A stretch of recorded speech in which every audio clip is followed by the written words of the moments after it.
हरिः ओम्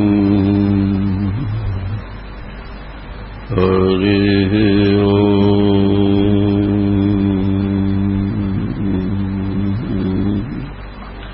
हरिः ओम्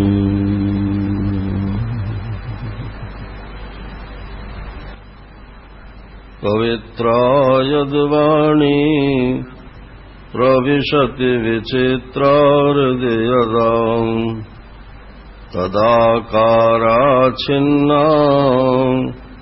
भवति निखिलाकारघटिताम् स्मरामि प्रातस्तम्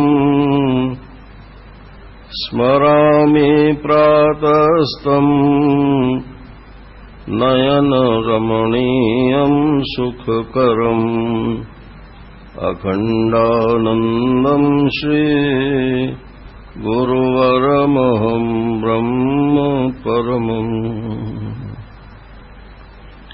नारायणम् नमस्कृत्य नरम् चैव नरोत्तमम् देवीम् सरस्वतीम् व्यासम् ततो जयमुदीरये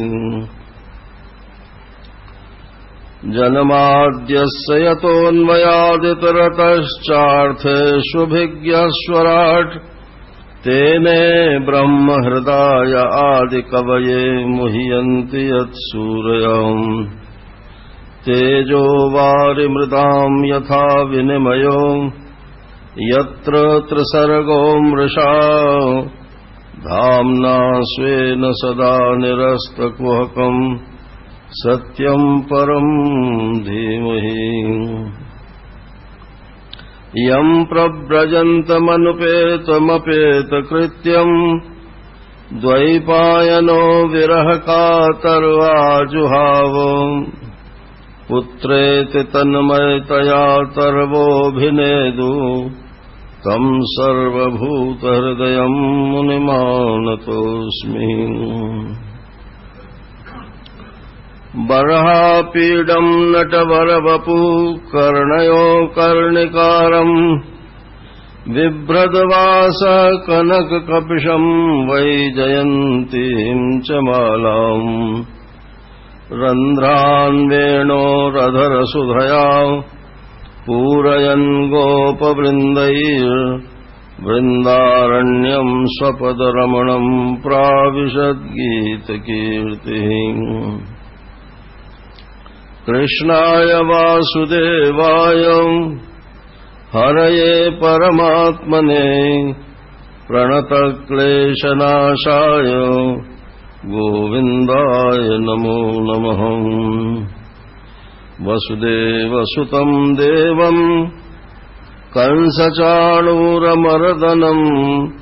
देवकी परमानन्दं कृष्णं वन्दे जगद्गुरुम् मूकं करोति वाचालं पङ्गुं लङ्घयते गिरिं यत्कृपातमहं वन्दे परमानन्दमाधवम् ॐ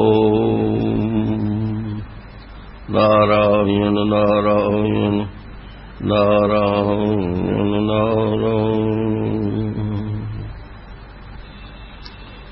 श्री कृष्ण गोविंद हरे मुरारे हे नाथ नारायण वासुदेव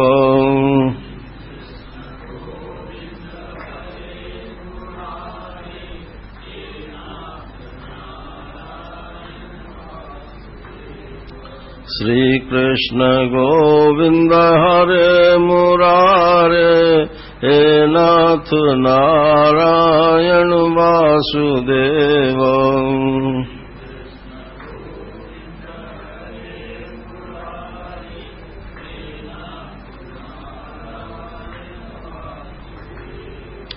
हे नाथ नारायण वासुदेव हे नाथ नारायण वासुदेव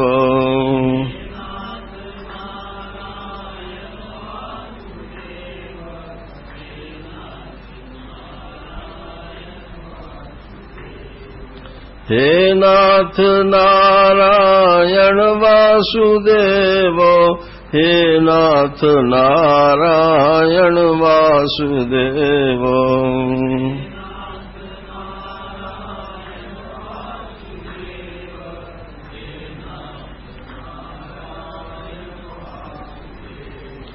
श्री कृष्ण गोविंद हरे मुरारे, हे नाथ नारायण वासुदेव।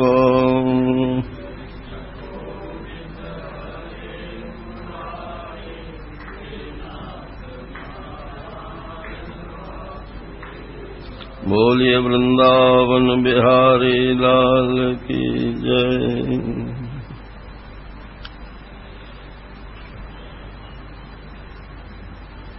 सर्ग सृष्टि और विसर्ग सृष्टि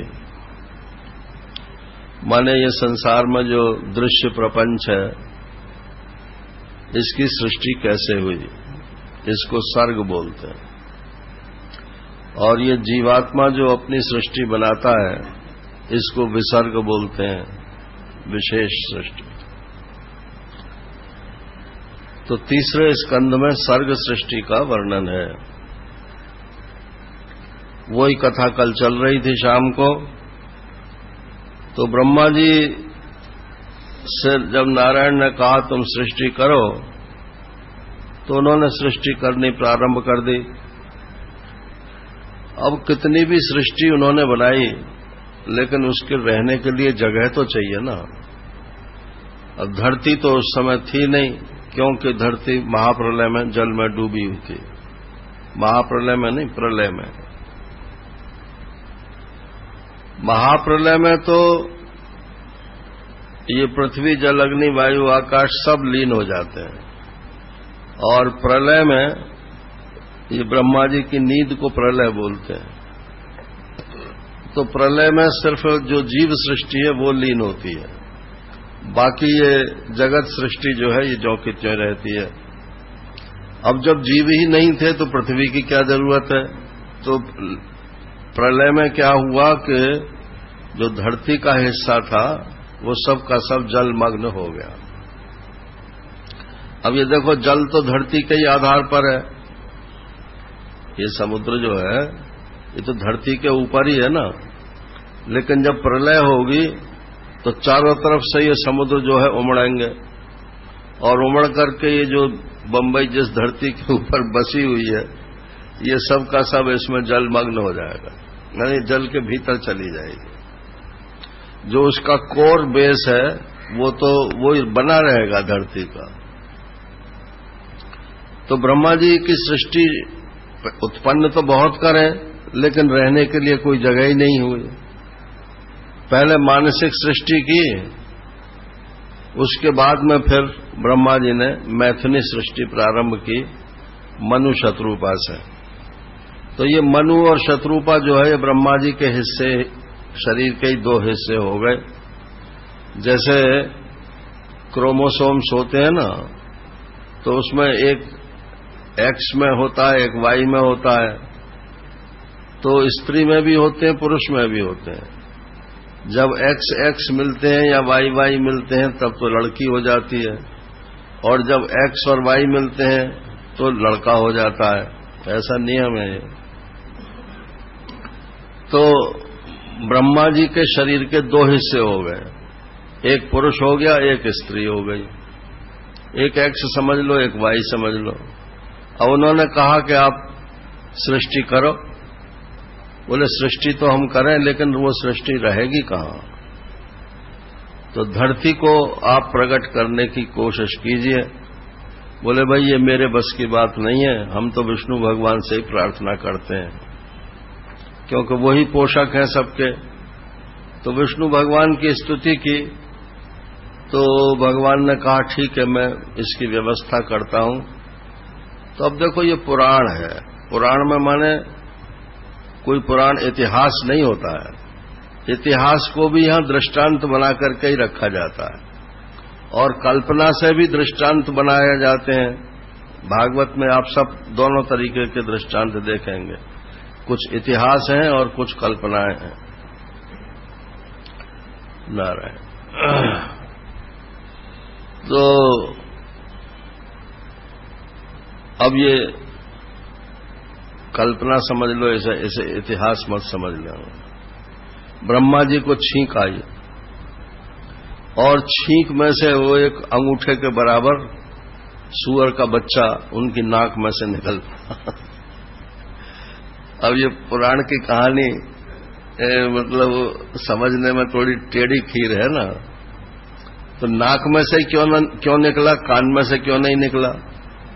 तो ये वराह जो है, शूकर वराह जो है, ये इसमें घ्राण शक्ति का प्राबल्य होता है और इसीलिए इसका जो थूथन होता है वो थूथन जो है जमीन में रगड़ता रहता है। घ्राण यूं तो सब पशुओं में घ्राण शक्ति विशेष होती है, लेकिन इसमें सूअर में ज्यादा होती है। तो पृथ्वी का उद्धार करना था, डूबी हुई थी जल के भीतर, तो इसलिए भगवान ने शूकर का रूप धारण किया और ये दिखाने के लिए कि ये मैं भी ब्रह्मा जी की सृष्टि का ही हिस्सा बन करके आया हूं, इसलिए वो उनकी नाक से पैदा हुए। और घ्राण शक्ति बताने के लिए नाक का प्रयोग किया। अब वो महाराज पैदा होते ही ब्रह्मा जी तो देखने लगे कि कौन आया। देखते देखते वो तो हाथी के बराबर हो गया। और हाथी भी समझ लो सतयुग का हाथी अब के हाथी से 4 गुना होगा। और आदि सतयुग जो है उस जाने कितने गुना होगा। तो इतना बड़ा वो वराह हो गया। और वो वराह जो है वो पानी में जो है घूमने लगा और सूंघने लगा कि कहां पर धरती है। जब कहीं से सूंघ आई, आजकल भी जैसे यंत्र लिए घूमते हैं ना लोग, तो बोले यहां पर खोदना चाहिए, यहां पर देखना चाहिए। तो जब वहां उनको मालूम पड़ा कि यहां पर धरती हो सकती है, तो वहीं वो पानी में कूद गए और पानी में कूद करके नीचे चलते चले गए, जैसे गोताखोर चलते चले जाते हैं। और अंत में रसातल में जाकर के और ये पृथ्वी वहां दिखलाई पड़ी, माने पृथ्वी का हिस्सा दिखलाई पड़ा। पानी भी था, पृथ्वी भी थी। तो अब इसको रूपक समझ करके आप सुन लीजिएगा कि पृथ्वी जैसे वहां पर एक गोल रखी हो, तो उन्होंने अपने थूथन के ऊपर उस पृथ्वी को रख लिया और रख करके और फिर जल से बाहर निकल आए। इतने में जो हिरण्याक्ष था, वो हिरण्याक्ष जो उसकी चुरा के ले गया था उस धरती को, वो मिल गया। दोनों में युद्ध हुआ, हिरण्याक्ष मारा गया और फिर पृथ्वी को भगवान ने अपने संकल्प से फिर पहले की तरह से जल के ऊपर स्थापित कर दिया। और ब्रह्मा जी से कहा, अब तुम चैन से सृष्टि करो, ये सारी सृष्टि इसी धरती के ऊपर रहेगी। ये धरती जो है ना, जिसके ऊपर अपन लोग बैठे हैं, चलते हैं, फिरते हैं, हगते हैं, मूतते हैं, नारायण, अगर ये न हो तो आप समझो कि आसमान में क्या कर सकते हो आप। ये सबको धारण करने की शक्ति, गामा विश्व च भूतानि धारयाम्य हमोजसा पुष्णामि चौषधि सर्वा सोमो भूत्वा रसात्मका। तो इस पृथ्वी में ये भगवान प्रविष्ट हैं, इसलिए सबको धारण किए हुए हैं। तो ये अधिष्ठान के रूप से पृथ्वी का वर्णन किया जाता है। तो मैत्रेय जी से विदुर जी ने पूछ लिया, महाराज ये हिरण्याक्ष कौन था और क्यों धरती को चुरा करके ले गया था? तो मैत्रेय जी ने कहा, इसकी कथा बड़ी विचित्र है, सुनो। भगवान विष्णु के 2 पार्षद थे, एक का नाम था जय और एक का नाम था विजय। भगवान विष्णु के पार्षद थे और उनकी ड्यूटी क्या थी कि वो द्वारपाल थे भगवान के महल के। अब ये बात जो मैं सुना रहा हूं, ये बात भागवत में नहीं है, ये महाराष्ट्र के मुख से हमने सुनी थी, इसलिए सुना रहा हूं। तो एक दिन लक्ष्मी जी जो है वो बाहर गई, अब उनके शब्दों में ही बोलूंगा मैं, बोले शॉपिंग के लिए वो बाहर गई। और जब वो लौट करके आई तो उधर भगवान ने नाटक किया। उनसे द्वारपालों से कह दिया कि कोई भी आवे भीतर घुसने मत देना, मैं सो रहा हूं। अब लक्ष्मी जी आई तो द्वारपालों ने रोक दिया जय विजय ने। अरे बोले मैं मालकिन हूं इस घर की, तुम मुझको क्यों रोकते हो? कि नहीं, हमारे स्वामी की आज्ञा यही है कि कोई भी हो उसको ही रोकना है। और बेचारी बाहर खड़ी रही, नहीं घुसने दिया भीतर। थोड़ी देर पीछे जब आवाज आई अंदर से कि भगवान जग गए, तब वो सोए थोड़े थे, नाटक कर रहे थे, तो लक्ष्मी जी भीतर गईं। लक्ष्मी जी ने कहा कि आप इन दोनों द्वारपालों को अभी यहां से निकालो। ये यही नहीं समझते किसको रोकना चाहिए और किसको नहीं रोकना चाहिए। मालकिन को रोकने के लिए आपने कहा था कि नहीं, मैंने तो कुछ नहीं कहा था, मैंने तो ये तो कहा था किसी को मत आने देना। हाँ भाई, इनसे भूल तो हो गई। वो बोले भूल नहीं हुई, इनके भूल का दंड मिलना चाहिए, इनको आप निकाल दीजिए अभी। तो महाराज श्री कहते हैं कि चुप, बिल्कुल। अगर मैं तुम्हारे कहने से अगर मैं इनको निकाल दूंगा तो दुनिया ये कहेंगी कि भगवान भी अपनी पत्नी के ही दबाव में रहते हैं। तो अब जब इनको रोकने की आदत ही पड़ गई है तो ये किसी न किसी संत का भी जरूर अपराध करेंगे, और जब संत का अपराध करेंगे तब मैं इन्हें निकाल दूंगा। तब फिर दुनिया मेरी बड़ाई करेगी उल्टी कि देखो कितने संतों के हितैषी हैं कि उनके अपराध को ये सहन नहीं कर सकते हैं। अब उधर बात वहीं खत्म हो गई, लक्ष्मी जी चुप हो गई। थोड़े दिन के पश्चात सनत कुमार भगवान के दर्शन करने के लिए बैकुंठ पहुंचे। सनत कुमारों को भी उन्होंने जो है छड़ी लगा दी, रोक दिया, आप भीतर नहीं जा सकते, हमारे स्वामी काम कर रहे हैं। बोले ये कानून कब का बन गया भाई? भगवान के पास तो साधु और ब्राह्मण हमेशा जा सकते हैं, ये कानून तुम ही ने बनाया, भगवान नहीं बना सकते। जब उन्होंने कहा कि नहीं हमको यही आज्ञा है, तो उनको क्रोध आ गया, और क्रोध आकर उन्होंने उनको शाप दे दिया कि तुम यहां रहने लायक नहीं हो, तुम जाओ, पतन हो जाए तुम्हारा, तुम मृत्युलोक के लायक हो, वहीं पर अपनी ये विधि निषेध चलाना। अब तो महाराज वो थर थर कांपने लगे, असुर हो जाओ, पृथ्वी लोक पे भी असुर हो जाओ। इतने में भगवान हंसते हुए निकले आए। अरे अरे, मैंने आपकी आवाज सुनी तो मैं आपके दर्शन करने के लिए आया। क्या हुआ, इन लोगों ने कुछ गड़बड़ किया क्या? बोले महाराज गड़बड़ तो हमसे हुई, हम ये तो खैर द्वारपाल हैं, हम तो महात्मा हैं, हमको क्रोध नहीं करना चाहिए था, लेकिन हमको क्रोध आ गया, हमने शाप दे दिया। तो भगवान बोले कि मम इच्छा कह दीन दयाला। तो बोले ये तो मेरी इच्छा से ही हुआ है, मैं चाहता था कि ये किसी महात्मा का अपमान करें तो फिर मैं इन्हें निकाल दूं, तो बैकुंठ से अब तो ये जाएंगे तो सही, लेकिन मैं तो भक्त वत्सल हूं ना, तो ये जाएंगे तो मुझको भी जाना पड़ेगा। तो सनकादिक ने कहा ये जाएंगे फिर आपको जाना पड़ेगा, तो हम भी क्यों पीछे रहे, हम भी जाएंगे। और जब तक इनका उद्धार होकर के ये वापस नहीं आ जाते हैं हमको भी चैन नहीं मिलेगा। नारायण।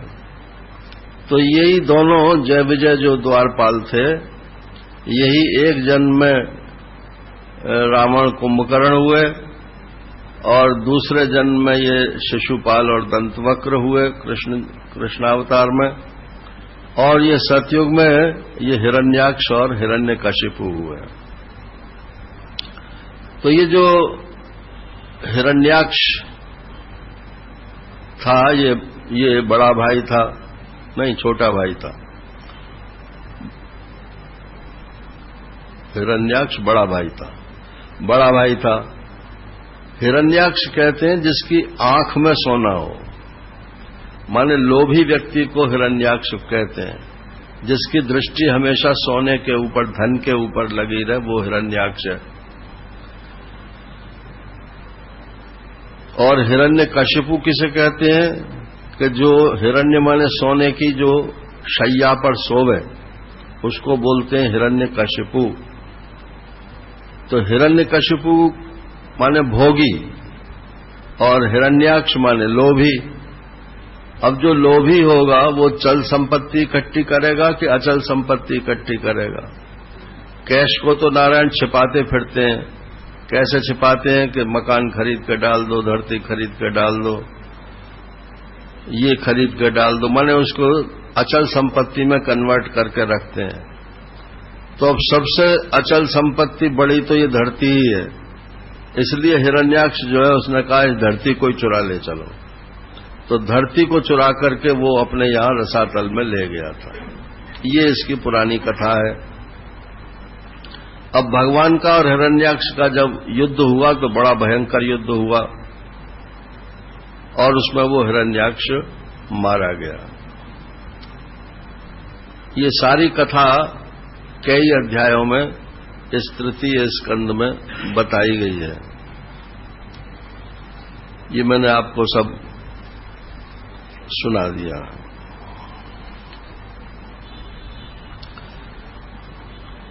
तो फिर प्रश्न कर दिया कि महाराज ये तो ठीक है कि राक्षस हो गए, लेकिन इनके माता पिता कौन थे?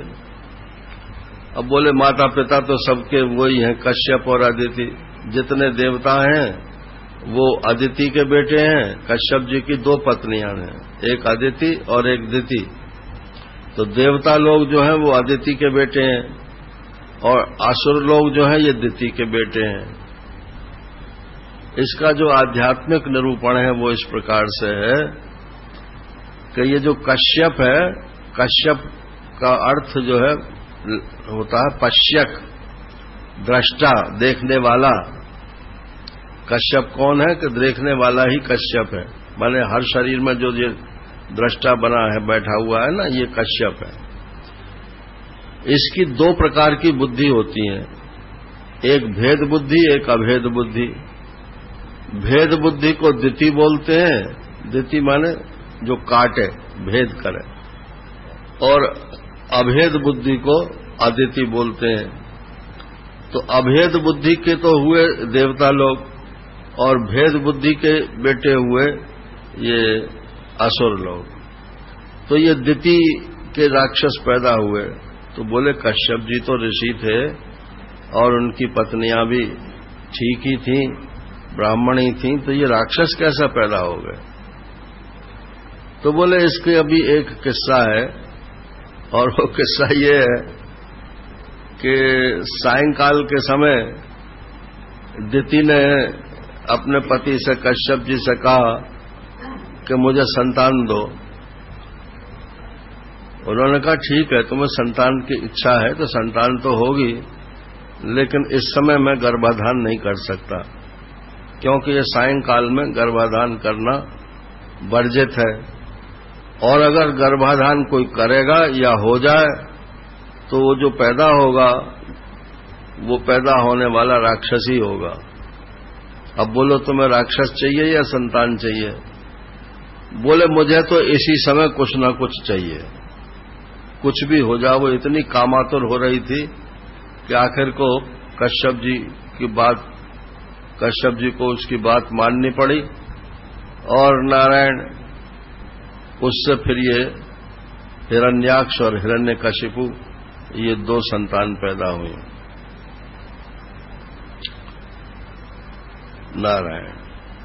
तो इसलिए ये राक्षस हो गए। अभिप्राय इसमें शिक्षा देने का तो समझ ही गए अब कि जो मर्यादा है धर्म की उसका उल्लंघन यदि करेंगे तो वो उसका फल जो होगा वो राक्षसी या आसुरी फल ही होगा, मानवी या दैवी फल नहीं होगा। पुराण है ना, तो एक ही बात को इतना लंबा फैला करके लिखते हैं, कितने सारे अध्याय इसके ऊपर हैं। अब आगे कथा सृष्टि प्रकरण तो यहीं समाप्त कर देते हैं। अब आगे की कथा जो है वो प्रजापतियों की कथा चालू होती है।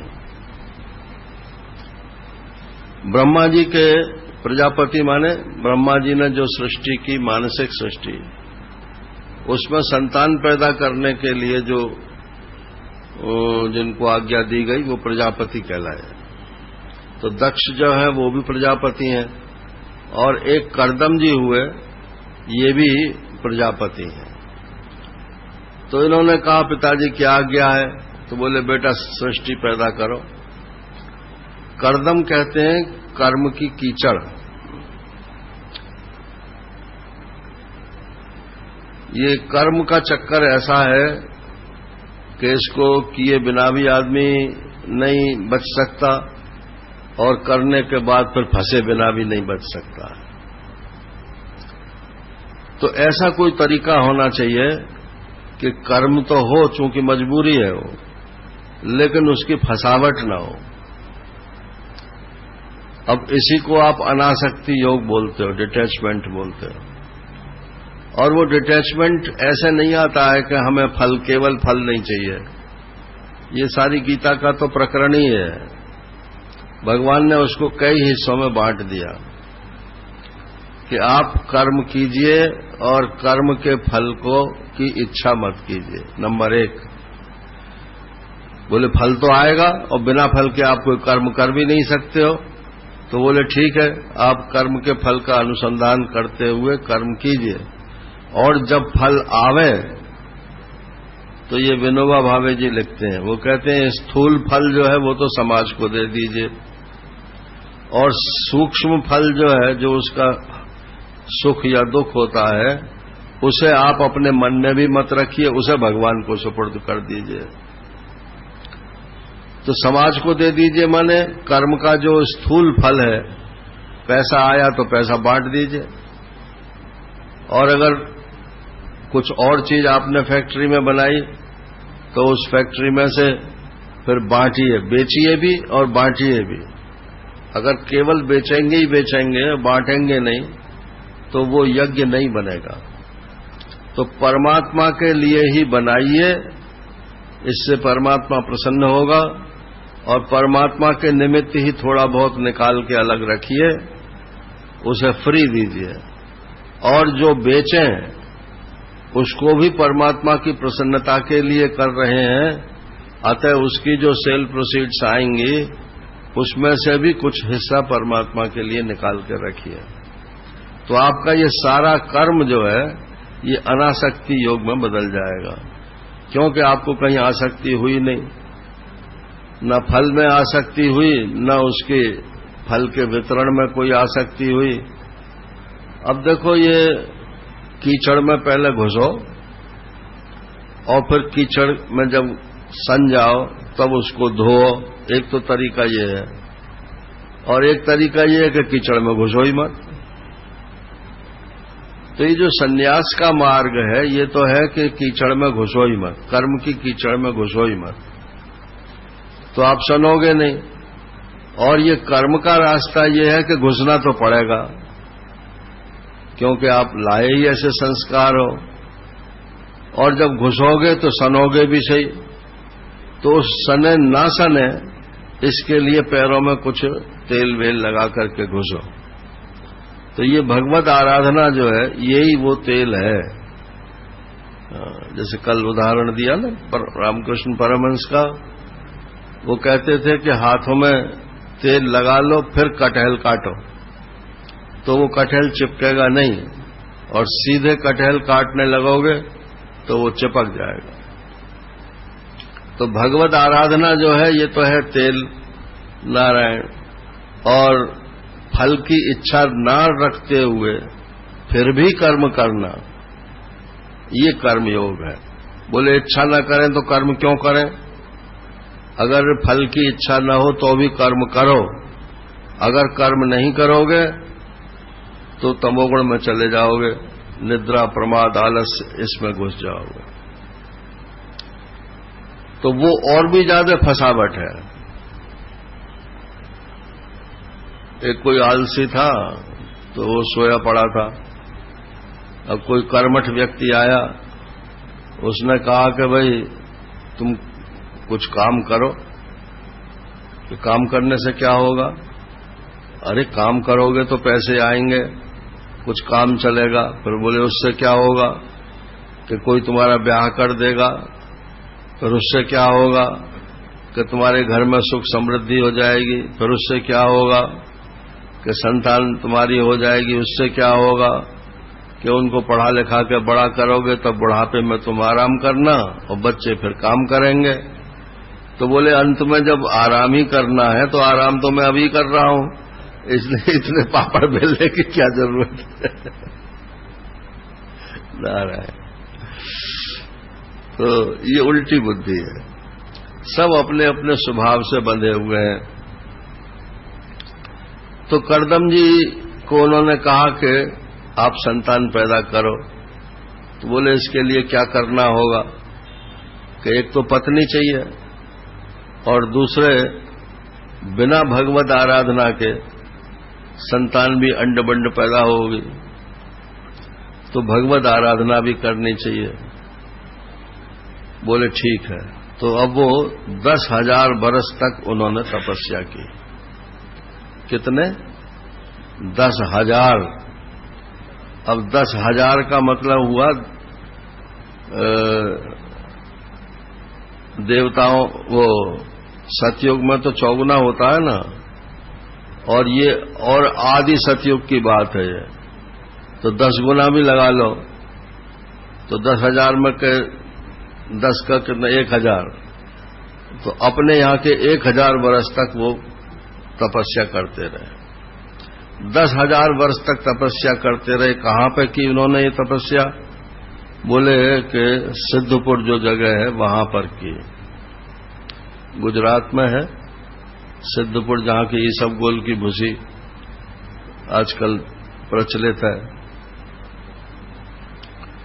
तो सरस्वती नदी लिखा है इसमें, तो अब वहां शायद नदी है कि नहीं हमें मालूम नहीं, कुंड तो है।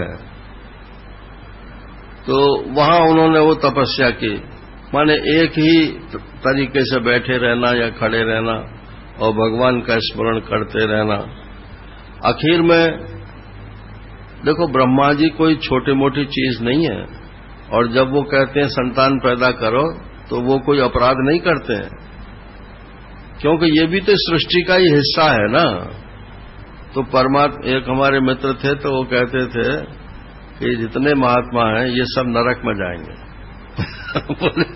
मैंने कहा क्यों?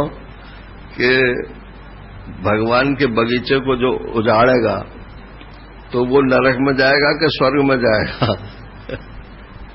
उसे तो नरक में ही जाना चाहिए ना। ये खुद संतान पैदा करें और जो करता है उसकी निंदा करते हैं। नारायण। तो भगवत दृष्टि से देखो तो गृहस्थ और सन्यासी में कोई अंतर नहीं है, और अगर सन्यासी की दृष्टि से देखोगे तो गृहस्थी बहुत नीचे है। तो फक्कड़ों की भाषा कभी कभी महाराज श्री बोलते थे। बोले वो विरक्त लोग ऐसा बोलते हैं कि हट तू गिरफ्ती हम विरक्ति। क्योंकि पढ़े लिखे लोग तो होते नहीं थे पहले। तो तू गिरफ्ती हम विरक्ति, तू हमारे बराबर कैसे हो जाएगा? नारायण। तो ये सन्यास के एक पक्ष है, ये सर्वांग पक्ष नहीं है। और आजकल जो गृहस्थी हैं वो सन्यासियों को नीची निगाह से देखते हैं, भिक्षुक भिकमंगे मान करके उनका अनादर करते हैं। तो ये एक एक पक्ष है, लेकिन संपूर्ण पक्ष यही है कि जिसके लिए गृहस्थ आश्रम ठीक है वो उसके लिए गृहस्थ आश्रम है। परमात्मा की प्राप्ति गृहस्थ आश्रम में भी हो सकती है और परमात्मा की प्राप्ति संन्यास आश्रम में भी हो सकती है। तयोस्तु कर्म संन्यासात् कर्म योगो विशिष्यते। भगवान ने 5वें अध्याय में कहा गीता में कि दोनों से ही परमात्मा की प्राप्ति हो सकती है, लेकिन कर्म संन्यास की अपेक्षा कर्म योग जो है वो जरा सरल है, इसलिए वो सबके लिए सुलभ है। तो आखिर में भगवान ने कहा ठीक है ये भी मेरा ही काम करने आया है, तो उनको दर्शन दिए। जब दर्शन दिए तो करदम जी महाराज उनकी स्तुति करने लगे। ये माययाते हतमेदसस्त्वत् पादारविंदम भव सिंधुपोतम उपासते कामलवायते शाम राशीष कामान निरये प्रिये स्यु। जिन लोगों का अंतःकरण माया के द्वारा हरण कर लिया गया है, वे आपके पादार बिंद का सेवन नहीं करते हैं, कर नहीं सकते। अगर कर लें तो इस भव सिंधु से पारी जो हो जाए। लेकिन प्रभु आप तो ऐसे हैं कि यदि वे भी आपकी किसी सकाम उपासना को ध्यान में रख करके करते हैं तो आप संसार का वैभव भी उनको दे देते हैं, यद्यपि उनके वो हित में नहीं है। अब ये अपनी भूमिका बना रहे हैं करदम जी महाराज। तो उन्होंने कहा, महाराज आपने दर्शन दिया ये तो बहुत अच्छी बात है, लेकिन मेरे मन में तो एक कामना है। क्या? कि मैं तो एक विवाह करना चाहता हूं। तो भगवान ने कहा, बहुत अच्छी बात है, विवाह करना चाहता है, लेकिन मेरी इच्छा से करना चाहता है ना, तो तेरा कल्याण हो गया। अपनी इच्छा से करना चाहेगा तो तू फंसता। तो इसलिए, और फिर तू प्रजापति है, इसलिए तुम्हारी फंसावट तो हो नहीं सकती है। ब्रह्मा जी जो कुछ कह रहे हैं वो मेरी आज्ञा के अनुसार कह रहे हैं, तो मैंने उसका बंदोबस्त पहले से ही कर लिया है। आज से तीसरे दिन यहां स्वयंभव मनु आएंगे और उनकी एक बेटी है देवहूति, वो तुम्हारे सब प्रकार से लायक है, तो तुम उसे स्वीकार कर लेना। अगर वो उसका प्रस्ताव करेंगे तो ये तो तुम्हारी ये बात हुई। लेकिन मेरे दर्शन का फल इतना तो नहीं होता है कि पत्नी चाहिए तो पत्नी मिल गई। ये तो किसी देवी देवता की भी आराधना करते तो भी पत्नी मिल जाती तुम्हें। तो मेरा फल तो ये है कि तुम्हारी मोक्ष हो जाए। इसलिए तुमको मैं ये ताकीद करता हूं कि तुम संन्यास ले लेना, अंत में जाकर के सब छोड़ छाड़ करके और मेरी तरफ आ जाना, तुम्हारी मुक्ति हो जाएगी। बोले, महाराज देवहूति जब घर में आ जाएगी, उसके बाल बच्चे आ जाएंगे, तो उनको मैं कैसे छोड़ पाऊंगा जब अभी मैं उसकी कामना से ही पीड़ित हो रहा हूं। तो बोले, ठीक है, तुम्हारे 9 कन्याएं होंगी, उन 9 कन्याओं का ब्याह कैसे होगा महाराज? तो बोले, उन 9 कन्याओं का ब्याह भी मैंने व्यवस्था कर दी है, वो सप्तऋषियों से उनके ब्याह हो जाएंगे। और बोले, फिर लड़का के बिना तो मोक्ष होता नहीं है। तो बोले, मैं तेरे घर लड़का बन के आ जाऊंगा। चलो, भगवान ही लड़का बन के आ गए। देखो, भगवत दर्शन का ये लाभ है। किसी देवी देवता का आराधना करते तो वो सिर्फ उसकी कामना पूर्ति कर देता और कुछ नहीं करता। तो बोले, लड़का किसको कहते हैं, पुत्र किसको कहते हैं? कि जो पिता और माता को नरक से तार दे या तारने में सहायता करे, उसको बोलते हैं पुत्र।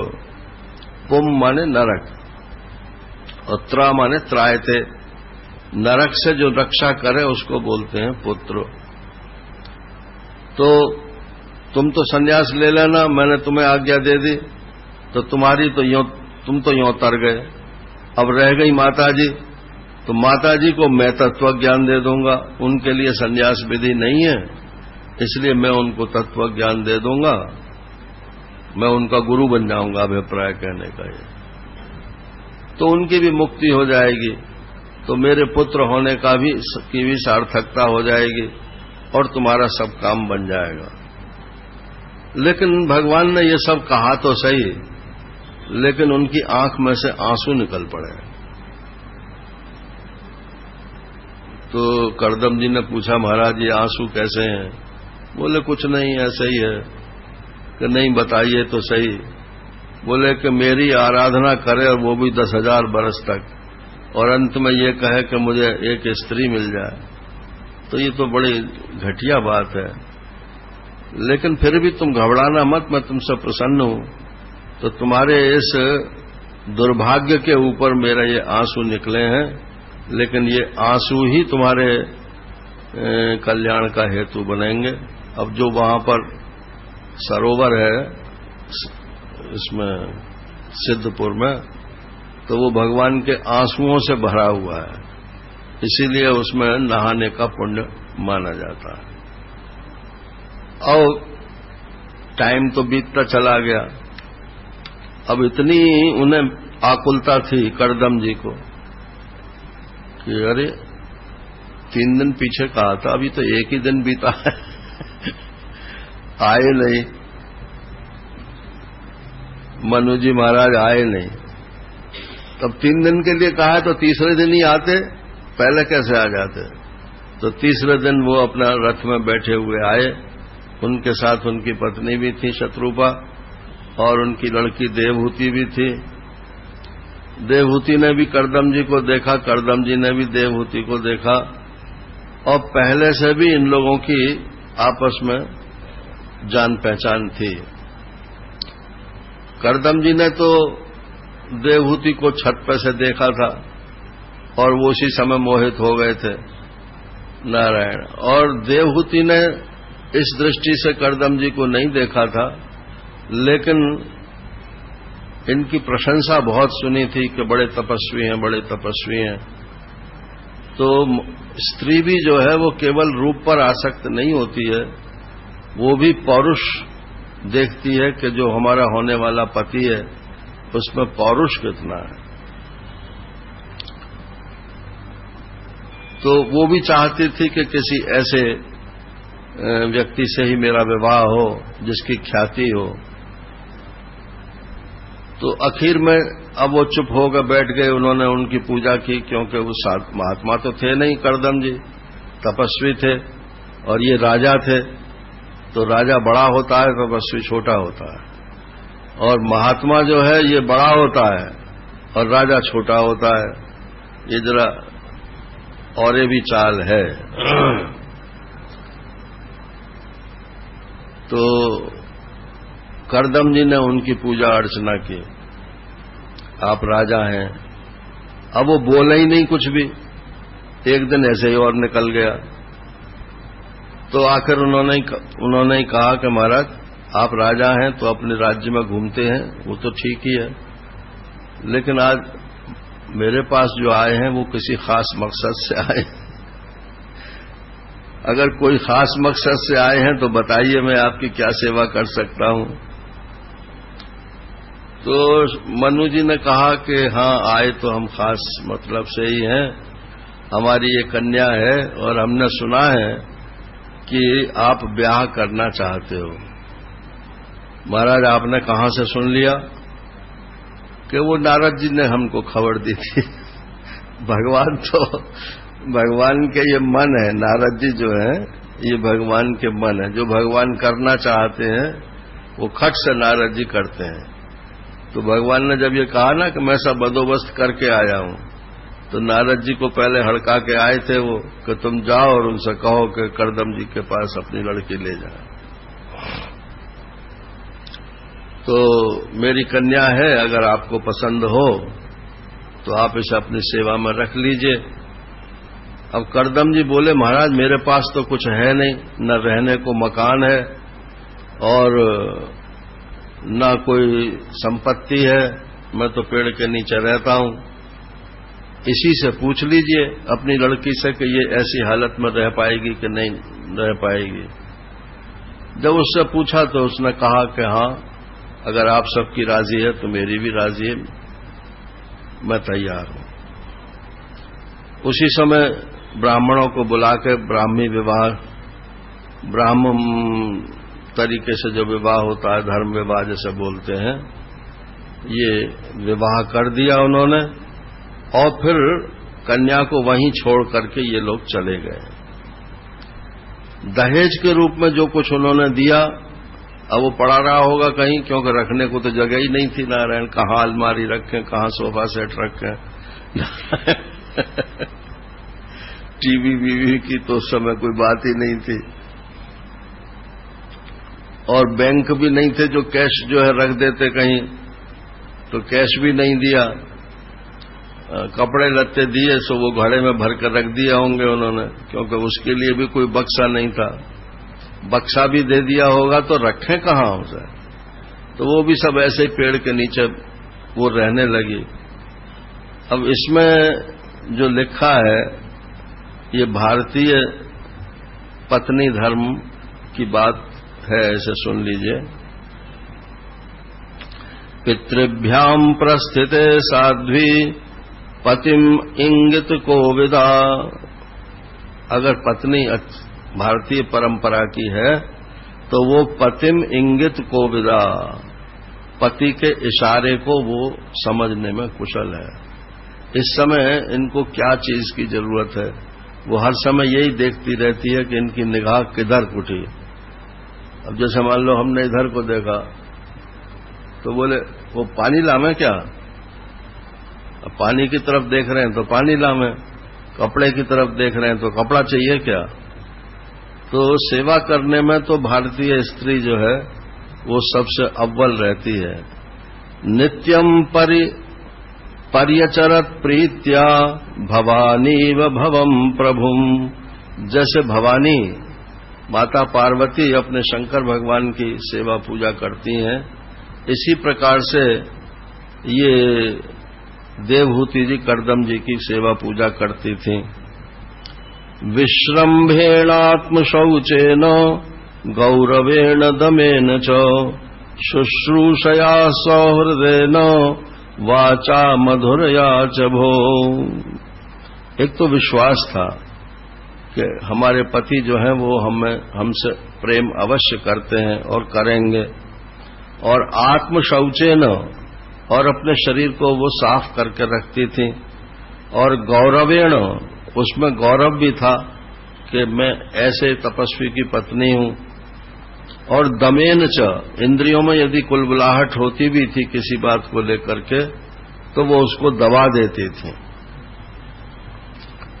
अब तो हर समय लिस्ट तैयार रहती है, ये चीज चाहिए, ये चीज चाहिए, ये चीज चाहिए। शुश्रूषया, और शुश्रूषा के द्वारा बीमार हो गए तो उन्हें सेवा की जरूरत है, नर्सिंग। और सौहृदेन, सहृदय रूप से, और वाचा मधुरे आच, और बोली इतनी मीठी बोलती थी कि उससे पति का मन भर जाता था। विसृज्य कामम दंभम च द्वेषम लोभम अघम मदम अप्रमत्तोद्यता नित्यम तेजीयान समतोषयत। काम और दंभ और द्वेष और लोभ और पाप और अहंकार, प्रमाद, इन सब को त्याग करके वो अपने पति की सेवा करते थे। नारायण, अब इतने गुण वाली स्त्री हो तो कौन पति ऐसा होगा जो न रीझ जाए। तो आखिर कुछ वर्षों तक जब ये सेवा हुई तो वो तो सूख सूख कर कांटा हो गई। खाने को कोई खास मिलता नहीं था, जैसे तैसे पेट भर लेते थे, और न कहीं सोने का ठिकाना, न रहने का ठिकाना। आखिर में उन्होंने कर्दम जी बोले, तुष्टो हम अद्य तव मानवी।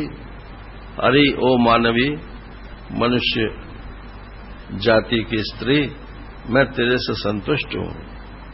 तुमने जो मेरी सेवा की है वो मुझे बहुत प्रिय लगी। अब तुम्हारे मन में जो इच्छा हो वो मुझसे मांग लो। एक बात मैं बतानी भूल गया कि कर्दम जी ने, जब मनु जी ने कहा कि आप विवाह कर लीजिए, तो उन्होंने कहा मुझे लड़की पसंद है, मैं विवाह भी कर लूंगा, लेकिन एक शर्त है मेरी, और शर्त यह है कि जब इसके संतान हो जाएगी तब मैं सन्यासी हो जाऊंगा। क्योंकि ये संतान इत्यादि जो है ये तो किसी भी जन्म में और किसी भी योनि में प्राप्त हो सकती हैं, लेकिन ये जो परमात्मा की तरफ चलने का संकल्प है ये सब जन्मों में, सब योनियों में प्राप्त नहीं होता है। तो ये इससे पूछ लो कि कभी मेरे संन्यास में ये बाधा डाले। तो उसने कहा कि हाँ, मैं बाधा नहीं डालूंगी, परंतु संतान होने के बाद बाधा नहीं डालूंगी। यही तो कहा ना। तो अब उसने कहा कि वरदान मांग लो। तो उन्होंने कहा कि आपने जो वायदा किया था संतान होने का वो पूरा होना चाहिए। तो करदम जी ने कहा कि ठीक है, पूरी होगी। बोले ठीक क्या है, पहले रहने की जगह तो चाहिए एकांत चाहिए, रहने का स्थान चाहिए, बच्चे कहां पर रहेंगे। तब उन्होंने अपने योग तपस्या शक्ति से एक घर तैयार किया। वो घर क्या, पानी का जहाज था। वो जैसा पानी के जहाज में सब पूरा महल होता है, ऐसे ही उन्होंने एक ऐसा महल तैयार किया जो उड़ता था, धरती पर भी चलता था, आसमान में भी उड़ता था, पानी में भी चलता था, और कोई उसमें पेट्रोल डीजल की जरूरत नहीं थी नारायण। वो इच्छा से चलता था कि चल तो चल दिया, कि उड़ चल तो उड़ चला और बोले दाएं चल तो दाएं चला गया, बाएं चल तो बाएं चला गया। कोई उसमें मशीनरी फिट नहीं थी। ऐसा उन्होंने जो है ये तैयार किया नारायण। अब दोनों उसमें चढ़े तो उसमें एक कुंड था। तो उन्होंने कहा अच्छा तुम पहले कुंड में स्नान करो। कुंड में स्नान किया तो वो एकदम युवा हो गई। अब वो बाहर निकली तो उसने देखा कि मैं तो युवा हो गई, लेकिन मेरे पति तो अभी वही बुढ़े तपस्वी जैसे होते हैं वैसे ही हैं।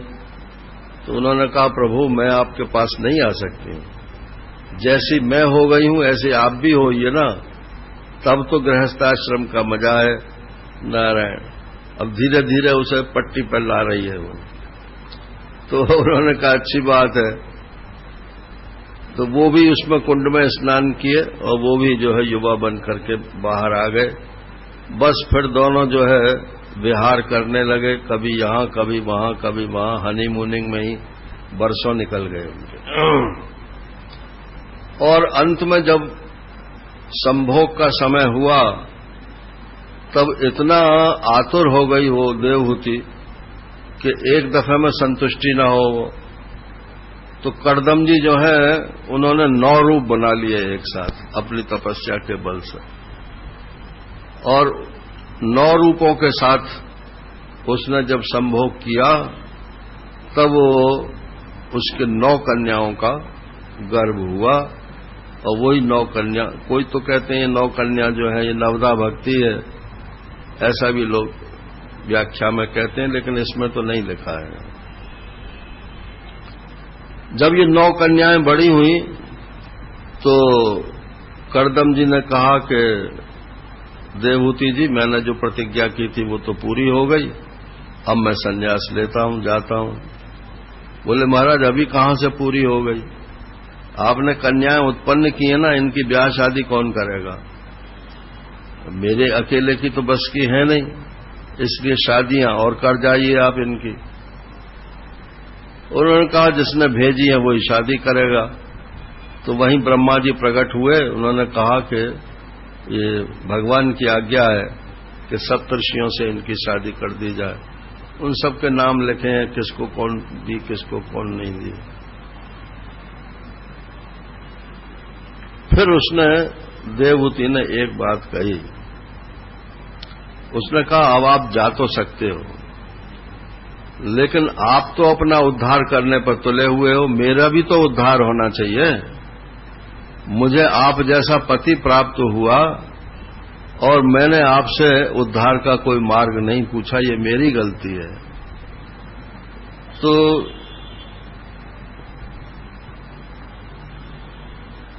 करदम जी बोले कि तुम इसकी चिंता मत करो, क्योंकि ये बात भी भगवान बता गए थे पहले कि मैं तुम्हारे घर में बेटा बन करके आऊंगा और मां को जो है मैं तत्व ज्ञान दे दूंगा, तो इसलिए तुम्हारा कल्याण तो हो ही जाएगा। मेरे द्वारा नहीं होगा, तुम्हारे बेटे के द्वारा हो जाएगा, एक ही बात है। ये देखो हमारे यहाँ की जो सनातन परंपरा है उसमें पहले तो पति का ही कर्तव्य बनता है, तीर्थ यात्रा में अकेला पुरुष न जाए, ऐसा विधान है। पत्नी को साथ में लेकर के जाए, बच्चों को साथ में लेकर न जाए, क्योंकि वो तो फिर पिकनिक हो जाती है, तीर्थ यात्रा का उद्देश्य खत्म हो जाता है। पति और पत्नी दोनों जाएं। और अगर पति जिंदा ना हो तो फिर बेटे का यह कर्तव्य बनता है कि वो मां को तीर्थ यात्रा करावे, या मां जिंदा नहीं है तो बेटा उसको पिता को तीर्थ यात्रा करावे, ये बेटे की जिम्मेदारी बनती है।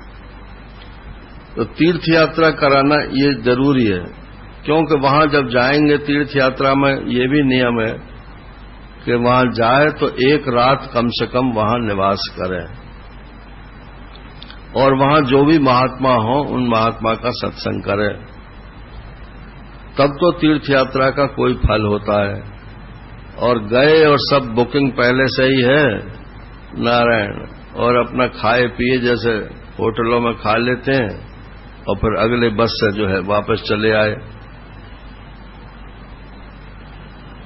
जो मंदिर आदि होते हैं उनसे ये तो हो जाता है, हाँ जी हम वैष्णव देवी हुआ है, तो वो कोई ना कोई कामना लेकर के चूंकि जाते हैं तो इसलिए तो वो मंदिर जाते हैं। अगर कामना न हो तो मंदिर भी न जाए।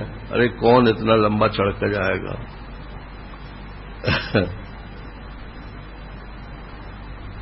अब उत्तरकाशी गए तो अब वहां से गंगोत्री 100 किलोमीटर है, लेकिन 100 में से मेरे ख्याल से 50 आदमी तो गंगोत्री नहीं जाते, 50% ही जाते हैं, क्योंकि और जिनकी कामना है कोई मान्यता लेकर जाते हैं तो वो जरूर जाते हैं वहां पर।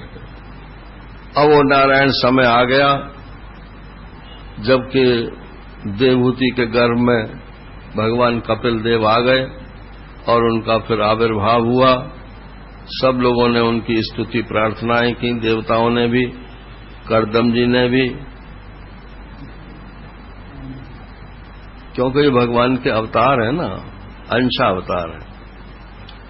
अवतार कई प्रकार के होते हैं, तो अंशावतार जो होते हैं उनका सीमित प्रयोजन होता है, और जो पूर्ण अवतार होते हैं उनके बहुत सारे प्रयोजन होते हैं। जैसे राम और कृष्ण के जो अवतार हैं ये पूर्ण अवतार माने जाते हैं, और कपिल जी जो हैं ये सिर्फ अंशावतार हैं। ये सिर्फ जो तत्व ज्ञान चाहते हैं उनके लिए तो अवतार हैं, और बाकी के लिए तो आजकल कौन सी जगह है वो गंगा सागर हुआ, बस इसी में उनका कपिल जी का सब कुछ हो जाता है। उनकी बात उन्होंने क्या सुनाया, क्या समझाया, उनके सिद्धांत को कोई नहीं जानता है। अब ये 25वां अध्याय जो है ये बहुत महत्वपूर्ण अध्याय है, इसमें साधन का वर्णन है। तो जब कपिल भगवान जब कपिल भगवान आ गए घर में और थोड़े बड़े हुए, समझदार हुए, तब उन्होंने सोचा करदम जी ने कि अब मुझे चला जाना चाहिए, अपना वायदा निभाना चाहिए। तो कपिल भगवान के पास पहुंचे, बोले कि महाराज अब मुझे आप आज्ञा दीजिए, मैं संन्यास लेकर के जा रहा हूं। बोले आप बिल्कुल शौक से जाइए, और माता की तरफ से आप बिल्कुल चिंता मत कीजिए, मैं इनको तत्व ज्ञान दूंगा, और ये तत्व ज्ञान प्राप्त करके आपसे भी आगे पहुंचेंगी, ये निश्चय रखिए। आप तो अपने साधन के भरोसे पर चलेंगे, और मैं तो भगवान हूं ना, तो मेरी जो अनुग्रह शक्ति है वो इसमें काम करेगी। अगर किसी को बेटे के रूप में भी भगवान मिल जाए तो भी उसका मोक्ष निश्चित हो जाएगा। अब कथा तो सब आएंगी आगे, वसुदेव देवकी के भी तो बेटे ही थे, लेकिन भगवान ने पुख्ता इंतजाम कर दिया कि इनको तत्व ज्ञान हो जाए। नारद जी के द्वारा उनको ज्ञान कराया,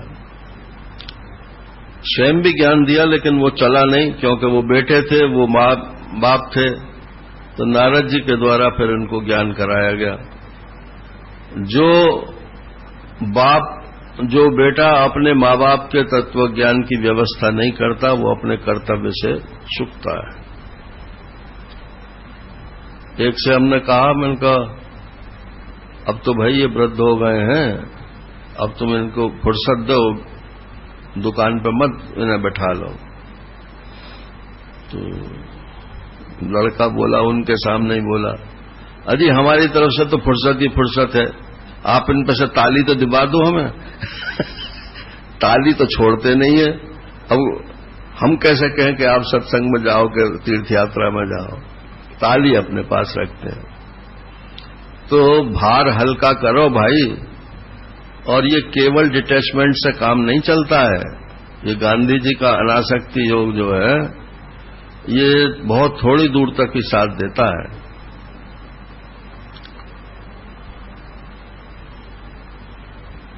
डिटैचमेंट का मतलब सिर्फ इतना है, अनासक्ति का मतलब इतना है कि आप कहीं फंसो नहीं। लेकिन परमात्मा के साथ तो आपको फंसना पड़ेगा। अगर परमात्मा के साथ संसार में आप न फंसो ये तो ठीक है, लेकिन परमात्मा के साथ फंसे ही नहीं तो वो संसार में ना फंसना भी कोई अर्थ नहीं रखता है। संसार में इसीलिए ना फंसे कि हम परमात्मा से फंस जाएं। तो ये अधूरा वाक्य है। एक लेख था उसमें, प्रबुद्ध भारत में, उसमें था कि 3 चीजें आदमी के जीवन में हों तो उसका कल्याण हो जाए। 3 चीज उसमें गिनाई थी, 3 Ds, 3 Ds, detachment, devotion, dedication. केवल डिटैचमेंट से काम नहीं बनना है। Detachment, devotion, dedication. डिटैचमेंट संसार के विषयों से अनासक्त, डिवोशन परमात्मा के प्रति, और डेडिकेशन अपने कर्तव्य के प्रति। जो हमारा कर्तव्य है, अब मान लो वृद्ध हो रहे हैं तो हमारा कर्तव्य परमात्मा की प्राप्ति है और कोई दूसरा कर्तव्य नहीं है। अगर बाल बच्चेदार हैं और अभी जवान भी हैं तो हमारा ये भी कर्तव्य है कि उन बाल बच्चों को अच्छी तरह से पढ़ा कर लिखा के व्यवस्थित करें। तो डेडिकेशन, डिटैचमेंट और डिवोशन, ये 3 D जब मिलती हैं तब मनुष्य का कल्याण होता है। केवल डिटैचमेंट से कुछ ज्यादा बात नहीं बनती। वैसे हो तो अच्छी बात है, 1/3 तो काम बन ही गया।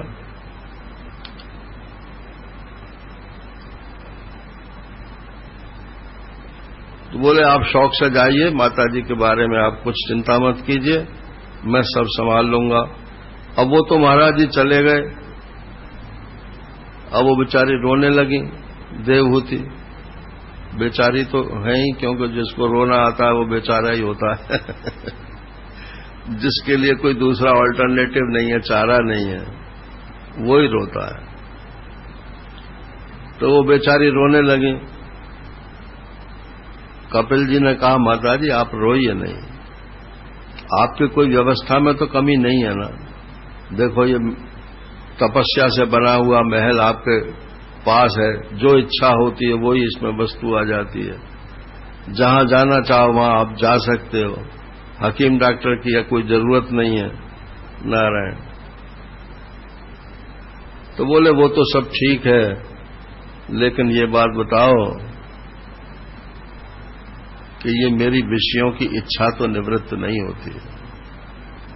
तो बोले ठीक है, अब आप ने जिज्ञासा करोगी तो फिर मैं उत्तर दूंगा।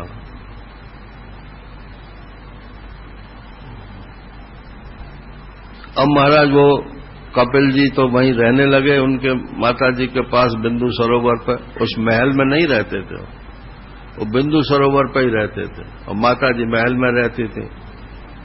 लेकिन माता जी ने आकर के कभी उनसे जिज्ञासा ही नहीं की। एक दिन भगवत प्रेरणा से उनमें जिज्ञासा जगी और वो आकर के अपने कपिल जी से इस प्रकार से कहने लगी, निर्विण्णा नितराम भूमन असदिन्द्रिय तर्षणात् येन संभाव्यमानेन प्रपन्नांधम तमः प्रभो। मैं तो उकता गई हूं इन विषयों को भोगते भोगते। न तो ये इंद्रियां तृप्त होती हैं और न ये मन तृप्त होता है। और चाहिए और चाहिए और चाहिए। लगता है कि मैं तो घोर अंधकार में ही पड़ी हुई हूं। तस्य त्वं तमसो अंधस्य दुष्पारस्याद्य पारगम सच्चक्षुर्जन्मनामन्ते लब्धम में तदनुग्रहात्। अब आपकी कृपा से मेरी ये जन्म परंपरा समाप्त तो हो जाए तो बहुत अच्छी बात है। मनुष्य जीवन का फल मुझको प्राप्त हो गया। आप जैसा पुत्र मुझे मिल गया। ब्रह्मा जी ने भी कहा था कि भगवान ही आपके पुत्र होंगे, तो मैं तो आपको साक्षात भगवान ही मानती हूं। अब देखो भगवान गुरु रूप में होकर के आ गए।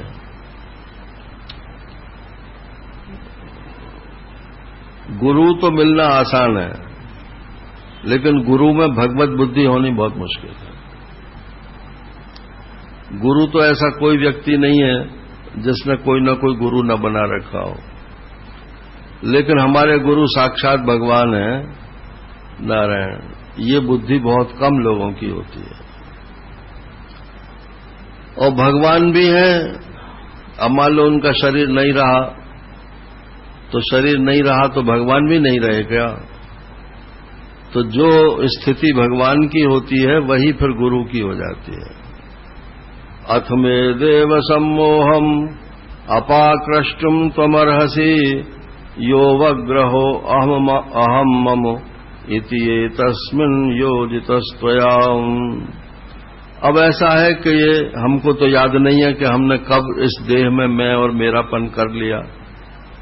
ये तो शुरू से ही मालूम पड़ता है, जब से शरीर मनुष्य पैदा होता है। तो आप ही ने ये देह में मैं मेरा भाव पैदा किया है। अब आपका ही ये फर्ज बनता है कि इस मैं मेरे भाव को आप काटिए। लो, अब गुरु जी के ऊपर ही सब कुछ डाल दिया उन्होंने। हमारी कोई गलती नहीं है। गलती है तो भी आपकी है और सुधारना है तो भी आपको है। अब इसके उत्तर में जो भगवान बोलते हैं वो श्लोक महत्व के हैं। योग आध्यात्मिका पुंसाम मतो निश्रेयसाय में अत्यंत उपरतिर्यत्र दुःखस्य च सुखस्य च। माता जी, पहले तो ये निश्चय समझ लो कि यदि किसी को कल्याण करना है, निश्रेयस की प्राप्ति करनी है, मोक्ष की प्राप्ति करनी है, तो उसका एकमात्र रास्ता आध्यात्मिक योग है। एकमात्र के ऊपर जोड़ है इसमें। माने कोई ये चाहे कि हम कर्म से मोक्ष प्राप्त कर लेंगे, नहीं हो सकती। किसी देवी देवता की कृपा से मोक्ष प्राप्त हो जाएगी, नहीं हो सकती। किसी मंत्र जप से मोक्ष प्राप्त हो जाएगी, नहीं हो सकती। तो कैसे होगी? बोले बस ये आध्यात्मिक योग को साधना करेगा तब उसी से मोक्ष की प्राप्ति होगी। तो आध्यात्मिक योग में जप इत्यादि नहीं आता क्या? बोले आता है, परंतु वो सब गौण है। गौण और मुख्य का अंतर होता है। गुरुजी भी दीक्षा देते हैं तो मंत्र देते हैं, लेकिन तत्वज्ञान की बात भी तो समझाते हैं ना। तो मंत्र तो जैसे दाल रोटी होती है सारी जिंदगी के लिए, ऐसे ही मंत्र जो है वो सारी जिंदगी की दाल रोटी होती है। उससे मोक्ष की प्राप्ति नहीं होती, उससे अंतःकरण मजता रहता है, साफ रहता है। और जो लोग इस पक्ष को छोड़ देते हैं उनका अंतःकरण मैला हो जाता है। तो आध्यात्मिक योग कौन सा है वो अब बताएंगे। ये विचार रूप आध्यात्मिक योग है। तम इमं ते प्रवक्ष्यामि यमवोचम पुराणघे ऋषीणाम श्रोतु कामानाम योगम सर्वांग नैपुणम। पहले इस योग को ऋषियों ने भी वर्णन किया था, वही अब मैं आपको सुना रहा हूं। बस इसमें एक ही कुंजी है, चेतः खल्वस्य बंधाय मुक्तये चात्मनो मतम गुणेषु सक्तम बंधाय रतम वा पुंसि मुक्तये। ये चेता माने जो मन है, चित्त है, बस यही इसी से बंधन हो जाता है, इसी से मुक्ति हो जाती है। अगर ये गुणों में आसक्त हो गया चित्त, गुण माने सत्वगुण, रजोगुण, तमोगुण, इनके कार्यों में यदि ये आसक्त हो गया मन, तो बंध गया। और यदि इनसे उपराम हो गया, परमात्मा में रुचि हो गई उसकी, तो बस वो मुक्त हो जाएगा। चाबी ये चेत है, मन है। तदा पुरुष आत्मानं केवलम प्रकृते परम निरंतरम स्वयं ज्योति अणिमानम अखंडितम।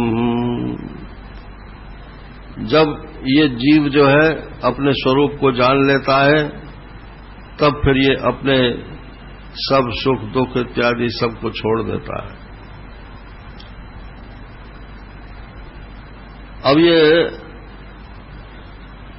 प्रसंगमजरम पाशम आत्मनः कवयो विदुः स एव साधुषु कृतो मोक्षद्वारमपावृतम्। आसक्ति ही सब कुछ है। अगर विषयों में आसक्ति हो गई तो बंध गए, और किसी संत में आसक्ति हो गई तो खुल गए। देखो, ईश्वर तो दिखाई नहीं पड़ता है, पीछे जब दिखाई पड़ेगा, जब दिखाई पड़ेगा। पहले तो गुरु या संत महात्मा यही दिखलाई पड़ते हैं। तो इनमें से किसी एक संत में, किसी एक गुरु में आसक्ति कर लेनी चाहिए। आसक्ति का क्या मतलब है? एक सज्जन से पूछा मन कि आपके गुरुजी कौन है? कि फला है। कहाँ है आजकल? कि पता नहीं, 5-6 साल हो गए, कोई सूचना ही नहीं। तो उनके 5-6 साल पहले मिले थे? कि हाँ मिले थे, एक पत्र आया था गुरु पूर्णिमा का, तो हम जा नहीं पाए। तो मैंने कहा फिर कितने दिन हो गए? कि 10-1 साल हो गए होंगे। अब नारायण, ऐसा गुरु शिष्य संबंध थोड़ा ही होता है। न गुरु को चेले का पता, न चेला को गुरु का पता। और एक सज्जन तो गए एक गुरु जी के पास, बड़े नामी ग्रामी गुरु हैं, तो बोले महाराज हम आपके सत्संग के लिए आए हैं।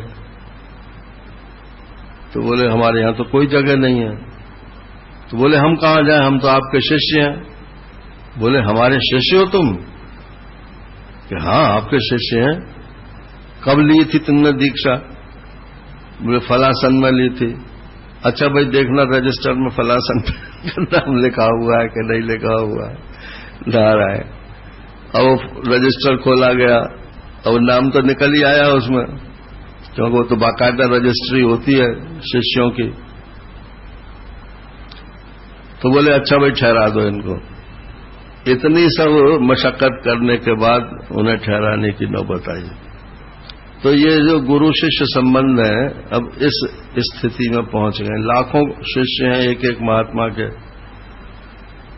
कहां तक याद करें? अब तो कंप्यूटर से कार्ड छपते हैं नारायण, और भेजे कैसे जाते होंगे ये हमें मालूम नहीं। कोरियर में तो इतना खर्चा होता नहीं होगा, ऐसे ही सादा डाक से डाल देते होंगे। तो किसी महात्मा के साथ आसक्ति हो जाए, जिससे आसक्ति होती है उसका हम सब कुछ पता रखते हैं, इस समय कहाँ हैं, क्या कर रहे होंगे, उनके साथ खतो किताबत, फोन, किसी तरह से संपर्क बनाए रखना चाहिए। तो देवहूति जी ने कहा कि आप हमको ये तो बताओ कि महात्मा का लक्षण क्या है, कैसे महात्मा से हम आसक्ति करें। अब ये यहां 11 लक्षण भगवान बताते हैं। तितिक्षवः कारुणिकाः सुहृदः सर्वदेहिनाम् अजातशत्रवः शान्ता साधवा साधुभूषण। एक तो वो तितिक्षु होने चाहिए, सब कुछ सहन करने में समर्थ होने चाहिए। तितिक्षु का मतलब केवल सर्दी गर्मी सहन करने वाला ही नहीं। मान लो कोई महात्मा नंगा रहता है तो ज्यादा सर्दी गर्मी सहन कर सकता है, और कोई कपड़ा पहन कर रहता है, अब दोनों की तुलना करने लगो कि बोले इनमें तितिक्षा ज्यादा है, इनमें तितिक्षा कम है। ऐसा इसका मतलब नहीं है। सब आघात प्रतिघात को जो सहन कर सके उसको बोलते हैं तितिक्षु। किसी ने गाली दे दी और एक के बदले में 10 सुना दी उसने भी, बोले तू हमको ऐसा वैसा महात्मा मत समझियो, हम तो ईंट का जवाब पत्थर से देते हैं।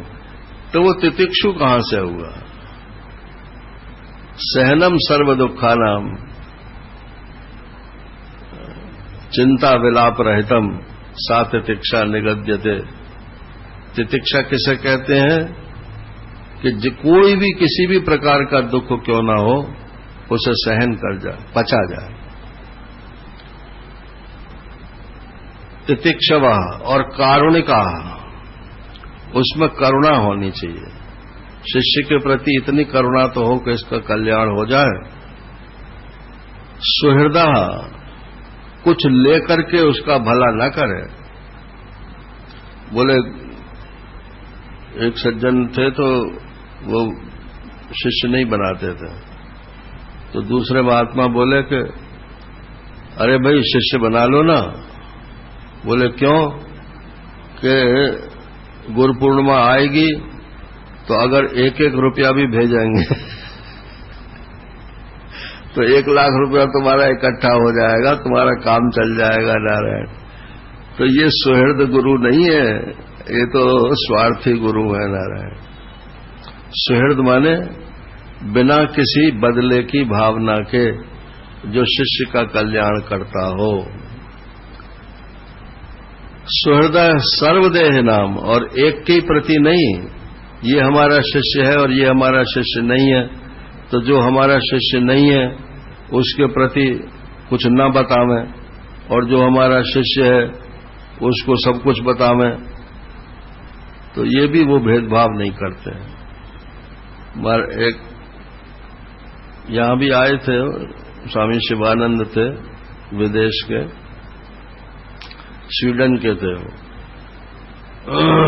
तो महाराज जी से संन्यास ले लिया था वो। तो करपात्री जी को मालूम पड़ी तो वो नाराज हुए। अब उनके एक चेले ने, करपात्री जी के चेले ने महाराज जी से आके कहा कि वो तो नाराज हो रहे थे और वो कह रहे थे चांद इसको संन्यास दे देते हैं, म्लेच्छों को भी संन्यास दे देते हैं और ये तो जब जाएगा तो संन्यास चाहे जब छोड़ देगा। तो महाराज जी बोले हाँ हमको मालूम है कि जब ये स्वीडन जाएगा तो संन्यास छोड़ देगा, क्योंकि वहां सन्यासी होकर के रह ही नहीं सकते वहां तो कुछ न कुछ काम करना पड़ेगा, तब जो है खा सकता है वहां।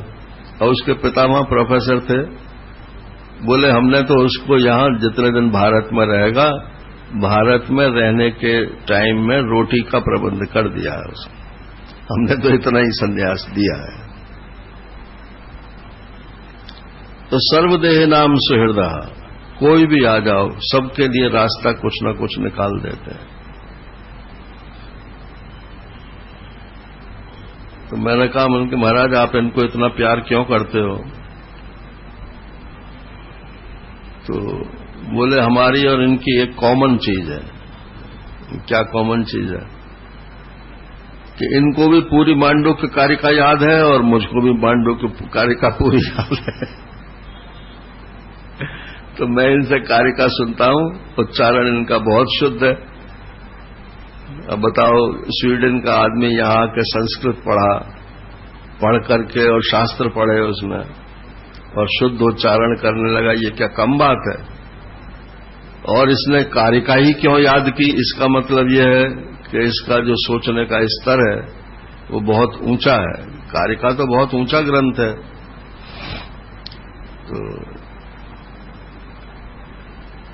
सुहृदः सर्वदेह नाम अजात शत्रवा, कोई उनका शत्रु पैदा ही नहीं हुआ। एक तो शत्रु हो और उससे बचने की तरकीब निकल आवे, और एक ये कि कोई शत्रु ही नहीं है। आप हवा में तलवार चलाओ तो क्या कटेगा?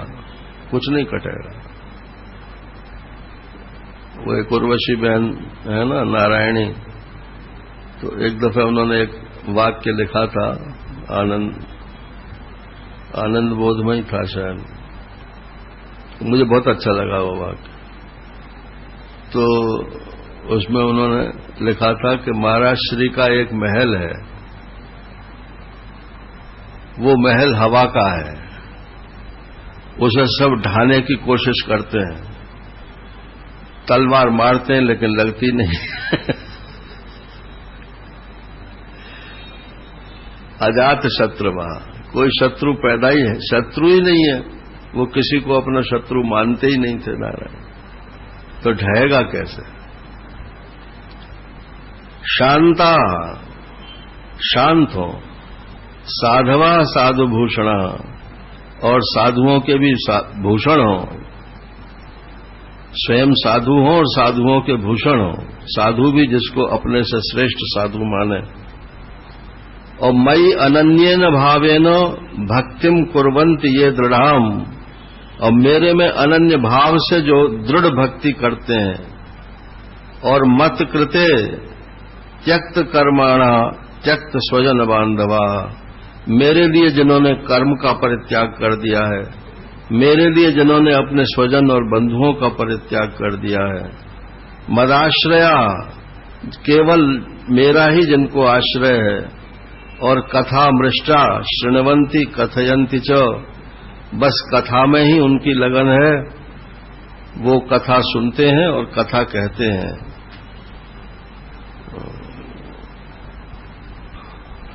अब देखो ये शृण्वन्ति आ गया ना इसमें, लीना जी आप कहती थी ना कि महात्मा को कथा क्यों सुननी चाहिए। करे क्या हो? तो शृण्वन्ति और कथयन्ति, कोई सुनाने वाला हो तो सुनो और सुनने वाला हो तो सुनाओ, और दोनों में से कोई ना हो तो महाराज जी कहते थे अपने आप ही गुनगुनाओ नारायण। कुछ न कुछ परमात्मा का चिंतन चलता रहना चाहिए। और तपंती विविधास तापा, विविध प्रकार के जो ताप हैं उनसे उनको वो तपते हैं, न तपंती, उनसे वे तपते नहीं है। और मदगत चेतसा, और उन जिनका चित्त जो है वो मेरे में ही लगा रहता है। तयेते साधवा साध्वी सर्वसंग विवर्जिता, संगस्तेषु अथते प्रार्थ्य संग दोष हराहिते। ऐसे जो साधु लोग हैं वो समस्त आसक्तियों को त्याग करके रहते हैं। माने ये जो अभी आप थोड़ी देर पहले कह रहे थे डिटैचमेंट की बात, तो ये साधन है कि ये फल है? अनासक्ति जो है ये साधन है कि अनासक्ति किसी चीज का फल है? आत्मा अनासक्त, आत्मा का स्वरूप अनासक्त है, इसलिए जो अपने आत्मा का चिंतन करता है उसके व्यवहार में भी अनासक्ति आ जाती है। अनासक्ति अपने में अकेला साधन नहीं है, उसके साथ तो डिवोशन होना चाहिए, डेडिकेशन होना चाहिए, तब वो साधन बनता है। और यदि आप आत्मचिंतन करोगे तो अनासक्ति तो आपके जीवन में अपने आप आ जाएगी। ये एकला चलो रे भाई, तो अकेले चलने का जो रास्ता है वही अनासक्ति का रास्ता है। और ये तो मोटा माटी बात है ही कि फल का त्याग करो, ईश्वर को अर्पित करो, ये सब उस अनासक्ति के ही साधन है। लेकिन उसमें कर्तृत्व भाव तो बना ही रहेगा, और जब कर्तृत्व पर चोट पड़ेगी तब आदमी एकदम मचला जाएगा। जैसे हमने कुछ काम किया और यद्यपि जानते थे कि हम कुछ ही आशा से नहीं कर रहे हैं, फिर भी यदि मन के अनुरूप नहीं हुआ तो एकदम मन घबरा जाता है, चोट लगती है। अब देवहूति ने पूछा, प्रभु उस भक्ति का क्या स्वरूप है जो आपने अभी बताया? तो कपिल जी कहते हैं, भक्ति माने होता है प्रीति। भक्ति माने प्रीति, प्रेम। अब प्रेम आप एक समय में दो से नहीं कर सकते। बोले थोड़ा इससे प्रेम करें, थोड़ा इससे प्रेम करें, तो ये दोनों में जो प्रेम विभक्त है, तो ये तो विभक्ति है, भक्ति नहीं है। भक्ति माने निश्चय, एक निष्ठ, एक के ही होकर के जब हम रहते हैं जीवन में, तब वो भक्ति कहलाती है। परमात्मा के हो या संसार के हो, बोले नहीं संसार में तो रहना ही पड़ेगा, तो संसार में रहो, लेकिन पद्म पत्र में वाम बसा। जैसे पानी में कमल रहता है, लेकिन कमल के ऊपर पानी नहीं रहता है, इसी प्रकार से रहो। इसी को आप चाहे अनासक्ति बोल लो, चाहे कुछ बोल लो, लेकिन आखिर को पानी में रह करके पानी से असंग कैसे रहेंगे? तो या तो आप अपने मन को हमेशा किसी और चीज में लगाए रखो, ये भक्ति का रास्ता हो गया, और या कर्म के प्रति इतने उदासीन हो जाएं कि उसका फिर असर ही ना हो। एक महात्मा थे, ये महात्मा ही मार गया। एक महात्मा थे तो उनकी कोई घड़ी चुरा ले गया, तो महात्माओं में चर्चा चली कि अरे आपकी घड़ी चली गई, तो किसी ने कहा दूसरी घड़ी लाकर दे देंगे। बोले नहीं, दूसरी की क्या जरूरत है, मैं तो कई दिन से सोच रहा था ये घड़ी मेरे पास बेकार पड़ी है, चलो कोई ले गया, अच्छा ही हुआ।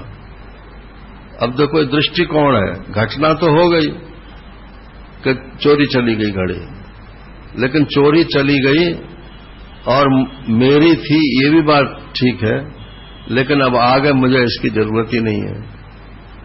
तो ये सोचने का ढंग जब यदि बदल जाए आदमी का, तो अनासक्ति अपने आप आ जाती है।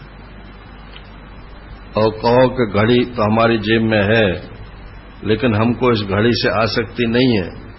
अच्छा, कोई मांगे आपसे आके कि जरा आप ये घड़ी हमको दे दो, बोले क्यों दे दूं? बोले दे दो ना, आप तो और भी खरीद सकते हो, मेरे पास नहीं है। तो गिरवी रख गया था क्या? ना। तो उसके ऊपर जब तक हम अपना अधिकार मानते हैं किसी वस्तु के ऊपर, उससे हम अनासक्त कैसे हो सकते हैं?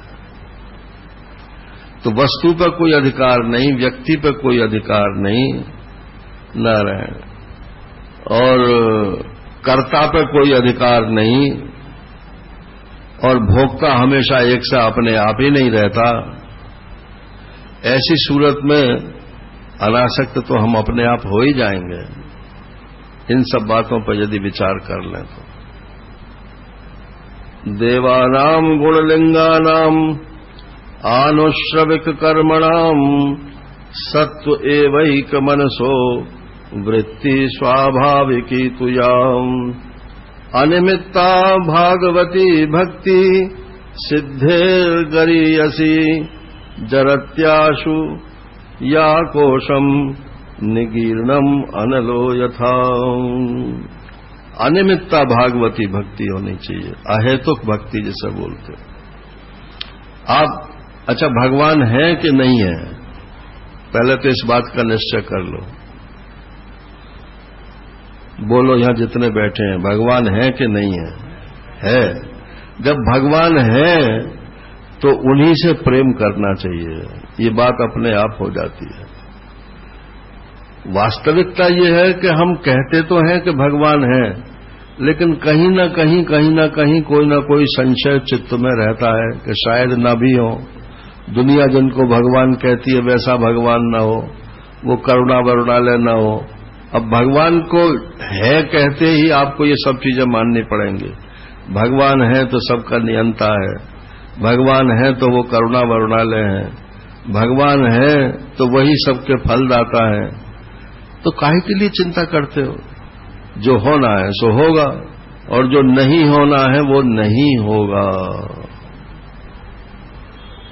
और वो एक महात्मा तो कहते हैं कि समय से पहले नहीं होगा और तभी होगा जब भगवान करेंगे। व्यग्रता भी तो समय से पहले होने की रहती है। ये अनुष्ठान वगैरह जो कराते हैं लोग, हमारा ये काम बन जाए, तो अनुष्ठान से काम नहीं बनता है नारायण। अनुष्ठान से प्रतिबंध की निवृत्ति होती है। अब मान लो जो आपके प्रारब्ध में है और वो साल भर पीछे घटना घटित होनी है, हम चाहते हैं कि अभी ये घटना घटित हो जाए, तो अनुष्ठान करा लें। तो अनुष्ठान से क्या होगा कि वो जो साल भर आगे घटना घटित होनी थी वो अभी घटित हो जाएगी, बस इतना ही है। लेकिन होगी वही जो प्रारब्ध में है पहले से। ऐसा नहीं है कि प्रारब्ध को बदल करके, और वो अनुष्ठान प्रारब्ध को नहीं बदल सकता। अगर ऐसा हो तो संसार में कोई मरे ही नहीं ना। अब बड़े बड़े महात्माओं के लिए लोग अनुष्ठान कराते हैं और कोई नहीं बचता है सब अपने अपने समय पर चले जाते हैं। और सामान्य आदमी इतना बीमार हो जाता है कि अब गया अब गया अब गया अब गया। अनुष्ठान करने के लिए उस पर पैसे नहीं है, लेकिन प्रारब्ध उसका क्षीण हुआ नहीं, इसलिए ठीक हो जाता है।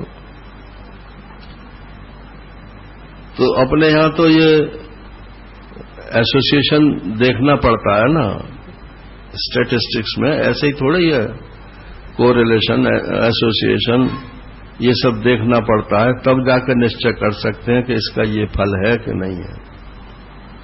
ये तो सब मानते हैं कि हाँ ऐसा करने से ऐसा हो जाता है, इसलिए हम भी मानते हैं बस।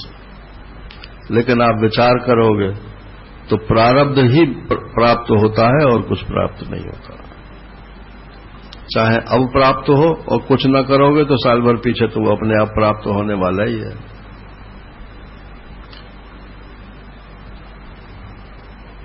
तो अनिमित्ता भागवती भक्ति सिद्धेर गरियसी। और वो क्या करती है ये भक्ति कि जरति आशु या कोशम, ये जो कर्म का कहां जाके इकट्ठे होते हैं। हमने जैसे कोई कर्म किया तो कर्म रह के उसका छूछा जो बचा वो कहां जाके इकट्ठा होता है? चित्त में, उसको चित्त बोलते हैं। चित्त में वही आगे संस्कार रूप से कैरी ओवर होता है। तो चित्त में जो ये संस्कार जाकर के बनता है, अगर उस चित्त में ही आग लग जाए तो आगे की सारी समस्या कर्मों की खत्म हो जाएगी कि नहीं? तो ये जो ज्ञानाग्नि दग्ध कर्माणम तमाहु पंडितम बुधा, ज्ञानाग्नि सर्व कर्माणम भस्मसात कुरते तथा। तो ज्ञान की अग्नि से ये चित्त भस्म हो जाता है, चित्त में से संस्कार भस्म हो जाते हैं, केवल शुद्ध चित्त रह जाता है। बस इसी से मोक्ष हो जाती है। नैकात्मतां मे स्पृहन्ति केचित् मत्पाद सेवाभिरता मदीह, ये न्योन्यतो भागवता प्रसज्य सभाजयन्ते मम पौरुषाणि। अब कहते हैं मेरे भक्त तो ऐसे हैं कि अगर कोई ये भी कहे कि तुम्हें चलो एकात्मक मोक्ष दे देते हैं। एकात्मक मोक्ष माने सायुज्य मोक्ष बोलते हैं उसको। देखो ये 5 प्रकार की मोक्ष तो वैष्णव लोग मानते हैं और 6ठी प्रकार की मोक्ष वेदांती मानते हैं। तो सालोक्य, सामीप्य, सारूप्य, सायुज्य, सार्ष्टी, ये 5 प्रकार की मोक्ष तो वैष्णव लोग मानते हैं।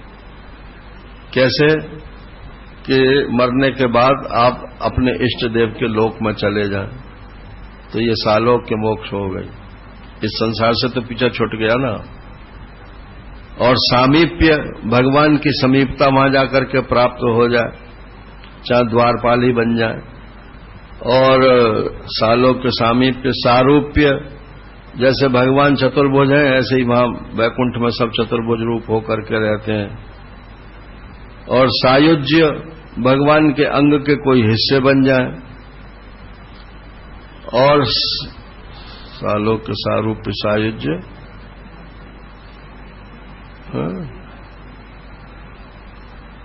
सालोक्य, सारूप्य, सायुज्य, अच्छा एक सार्ष्टी, सार्ष्टी माने सृष्टि करने का अधिकार प्राप्त हो जाए, कहीं के ब्रह्मा जी बना दें आपको। जैसे ब्रह्मा कुमारियां कहते हैं ना कि अब का जो सृष्टि बनेगी उसमें हमारे दादा लेखराज जो है वो ब्रह्मा बनेंगे तो वो सार्ष्टी मोक्ष कहते हैं। तो ये 5 प्रकार की मोक्ष तो जो है ये वैष्णव लोग मानते हैं। और इनके यहां सबसे ऊंची मोक्ष जो है वो सायुज्य है, मतलब परमात्मा के साथ जुड़ जाना। और अपने यहां वेदांत में जो मोक्ष है वो है कैवल्य मोक्ष। कैवल्य मोक्ष माने सिर्फ परमात्मा और कुछ नहीं, आप परमात्मा रूप होकर के ही अवस्थित रहें, ये कैवल्य मोक्ष है।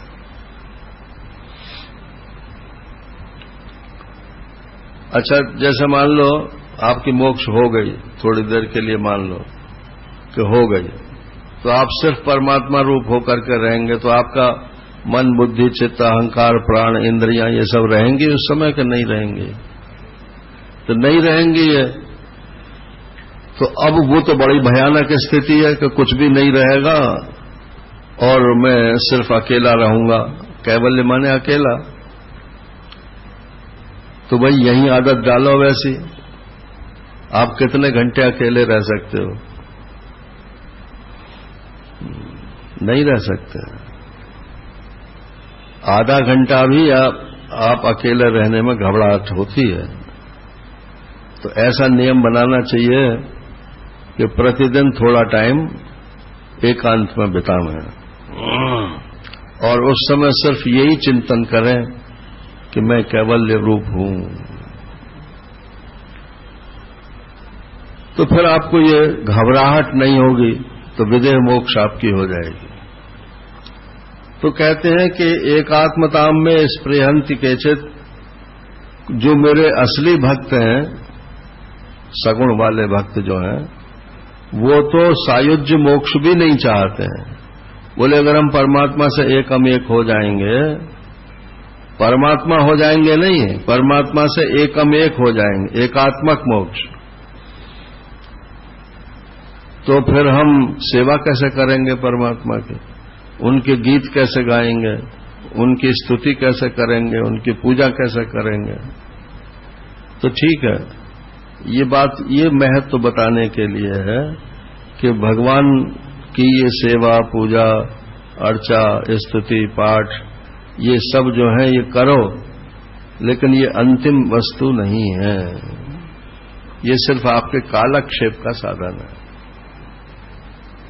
ज्ञान वैराग्य युक्तेन भक्ति योगेन योगिनः क्षेमाय पादमूलम में प्रविशन्ति अकुतो भयम् एतावानेव लोकेऽस्मिन् पुंसाम् निःश्रेयसोदयः तीव्रेण भक्ति योगेन मनोमयि अर्पितम् स्थिरम्। ज्ञान वैराग्य से युक्त जो भक्ति है नारायण, वो अकुतो भयम, जहां पर कोई भय ही नहीं रहता है, ऐसी स्थिति में वो प्रवेश कर जाते हैं। द्वितीयाद्वै भयम भवति, जहां द्वैत होता है वहां पर भय होता है, जहां अद्वैत है वहां भय की स्थिति नहीं है। निःश्रेयस मोक्ष की इच्छा जिसके हृदय में उदय होती है, तो वो तीव्र भक्ति योग के द्वारा अपना मन मेरे में स्थिर कर लेते हैं। अब ये तीव्र भक्ति योग जो है, ये भागवत में बहुत बार आता है। रामायण में तीव्र भक्ति योग नहीं आता है। भागवत में जहां कहीं भक्ति योग का वर्णन है वहां तीव्र भक्ति योग का ही वर्णन है। तीव्र माने इंटेंस, जिसमें सिवाय परमात्मा की भक्ति के और कुछ रहे ही नहीं, उसको तीव्र भक्ति योग कहते हैं। इसके उदाहरण के लिए एक दफे मैं कॉलेज आ रहा था तो बारिश आ गई जोर से। पहले धीमी धीमी बारिश पड़ रही थी तो कीचड़ हो रही थी सब, अब फिर एकदम जोर से बारिश आई तो कॉलेज तो मैं पहुंच गया खैर, लेकिन फिर जब देखा तो सड़कें बिल्कुल धुली पुछी साफ, क्योंकि वो जरा भन्न जो है वो जोर से पड़ी ना। ऐसे ये धीरे धीरे धीरे धीरे धीमी मोक्ष इच्छा जो है ये तो कीचड़ पैदा कर देती है ना, और एक दफा तगड़ी मोक्ष इच्छा पैदा हो जाए तो वो अंतःकरण को बिल्कुल शुद्ध कर देती, धोकर शुद्ध कर। इसी को तीव्र भक्ति योग बोलते हैं। भक्ति योग में इच्छा होती है, ज्ञान योग में इच्छा नहीं होती है। भक्ति योग में इच्छा होती है कि भगवान को हम पकड़ लें, उनसे आलिंगन कर लें, उनको चाट लें, उनको क्या कर लें नारायण। तो तीव्र भक्ति योग में जो है जब ऐसी तीव्रता होगी तब अंतःकरण बिल्कुल शुद्ध साफ हो जाएगा और उसी में फिर ज्ञान योग स्थित रहता है। तो इसलिए कल्याण का जो साधन है वो तो यही है नारायण कि तीव्र भक्ति योग के द्वारा अंतःकरण शुद्ध हो जाए और फिर ज्ञान योग के द्वारा उस परमात्मा में स्थिति हो जाए। अब इसके बाद फिर वही प्रसंग है जो कल हो चुका है कि ये सृष्टि कैसे पैदा हुई, तो एक संक्षेप से थोड़ा फिर दोहरा देते हैं। निर्गुण निराकार ब्रह्म, उसमें हुई माया, माया से हुआ ईक्षण, ईक्षण से हुआ फिर ये पंचभूतों का निर्माण या महत्त्व और अहंकार, अहंकार के बाद फिर पंच तन्मात्राएं, पंच तन्मात्राओं के बाद फिर पंच महाभूत, पंच महाभूत और पंच तन्मात्राओं से फिर स्थूल और सूक्ष्म शरीरों का निर्माण, प्राण और विषय आदि की सृष्टि, ये सब सृष्टि होकर के और इसका परमात्मा का जीव रूप से इसमें प्रवेश, तो इन सब को मैं मेरा मानने लगता है। बस यहीं से ये अज्ञान चालू होता है। अब कहते हैं कि ये प्रकृति और पुरुष का जो विवेक है माताजी ये समझ लेना चाहिए। इसको गीता से बहुत अच्छा समझा जा सकता है, तो मैं आपको उसी ढंग से समझा देता हूं। वो थोड़ा संक्षेप भी है और स्पष्ट भी है।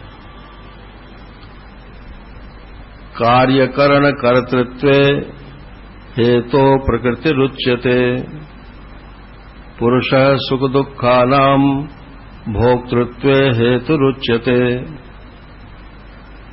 भगवान श्री कृष्ण अर्जुन से कहते हैं कि ये पुरुष और प्रकृति जो है ये तो अनादि तत्व हैं, दो अनादि धाराएं हैं। अनादि का मतलब अनंत नहीं होता और अनादि का मतलब पैरेलल भी नहीं होता। मान लो तुम शुरू से कि हाँ भाई ये दो पैरेलल चीजें हैं, एक प्रकृति है और एक पुरुष है। अब देखो ये तो आ ही चुका ना इसमें कि ब्रह्मा जी के शरीर के जब दो हिस्से हुए तब ये पुरुष और स्त्री पैदा हुए। इसका मतलब है इससे पहले जो सृष्टि होती थी, ये तो मैथुनी सृष्टि के लिए पुरुष और प्रकृति की जरूरत है ना। इससे पहले जो सृष्टि होती थी वो तो मानसिक सृष्टि होती थी। तो सृष्टि बिना स्त्री पुरुष के भेद के भी हो सकती है और स्त्री पुरुष के भेद से भी सृष्टि होती है। दोनों प्रकार की सृष्टि होती है। तो प्रकृतिम पुरुषम चैवो विध्यनादि उभावपि, तो ये दोनों अनादि हैं। जब से भी ये दो मानोगे तब से अनादि मानना पड़ेगा।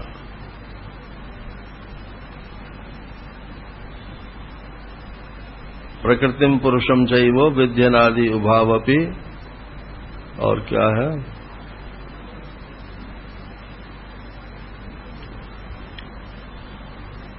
यह गीता की पुस्तक तो होगी नहीं कोई है?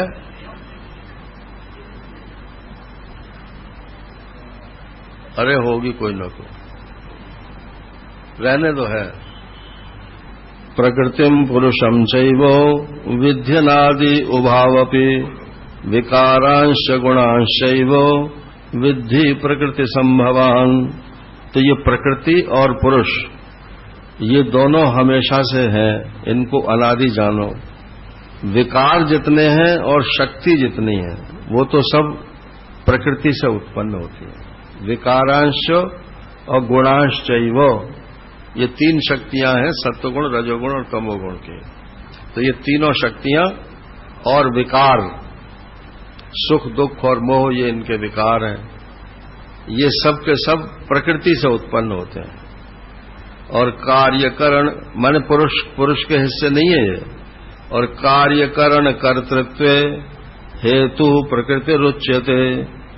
कार्य माने स्थूल शरीर, और करण माने सूक्ष्म शरीर, और कर्तृत्व माने कारण शरीर। तो ये कार्य, करण, कर्तृत्व, स्थूल, सूक्ष्म और कारण, ये इन तीनों शरीरों का जो हेतु है वो प्रकृति ही है। और पुरुष सुख दुखानाम भोक्तृत्व हेतु रुच्यते। और ये जो भोग में हेतु है, जाननापना जो है, ये पुरुष के बट में आया है। अब पुरुष और स्त्री का मतलब ये मत समझ लेना आप इसमें, पुरुष और प्रकृति का मतलब मर्द और औरत वाला ये पुरुष और प्रकृति शब्द नहीं है। पुरुष माने केवल भोक्ता और प्रकृति माने केवल कर्त्री, भोक्ता नहीं। तो प्रकृति जो है वो केवल कर्त्री है, उसी से विकार भी होते हैं, उसी से गुण शक्तियां भी आती हैं। और स्थूल, सूक्ष्म और कारण, ये शरीर, तीनों शरीर प्रकृति से ही बने हुए हैं। और इनमें जो एक उपलब्धा है, जानने वाला है, वो पुरुष है। क्या करता है वो? कि सुख दुखानाम भोक्तृत्व हेतु, वो सुख और दुख का भोग करता है। इतनी दुनिया है या और भी इससे ज्यादा दुनिया है? इतनी दुनिया है बस। कुछ हो रहा है और कोई जान रहा है। जो जान रहा है वो पुरुष है, और जो हो रहा है वो सब प्रकृति का क्षेत्र है। और आजकल घर में यदि शांति रखनी हो तो ऐसे ही रहना चाहिए। जो हो रहा है वो प्रकृति का क्षेत्र है। जैसी तुम्हारी मर्जी हो करो भैया। और लोग तुम क्या करोगे फिर? कि हम तो जान रहे हैं, हम तो दृष्टा है, साक्षी है, देख रहे हैं, ना रहे हैं। यद्यपि पुरुष के आधार पर ही प्रकृति रहती है, लेकिन फिर भी प्रकृति जो है अपने कार्य में स्वतंत्र है। पुरुषः प्रकृतिस्थो ही भुंक्ते प्रकृतिजान गुणान कारणम गुण संगोस्य सदसदियो निजन्मसु। कहते हैं जो पुरुष है ये भी वास्तव में भोक्ता नहीं है। ये भोक्ता कब बनता है? जब प्रकृति में स्थित हो जाता है। अब आपके घर में मान लो रसोई बन रही है, तो आपको ये बनाने वाली तो प्रकृति है और खाने वाला पुरुष है। लेकिन अगर उसकी शादी न हुई हो तो न रसोई बनेगी, न वो खाएगा।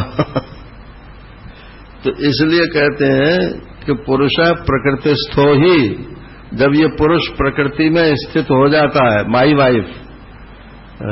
वाइफ में जो माई पना है, यही प्रकृतिस्थ होना है। माई हस्बैंड,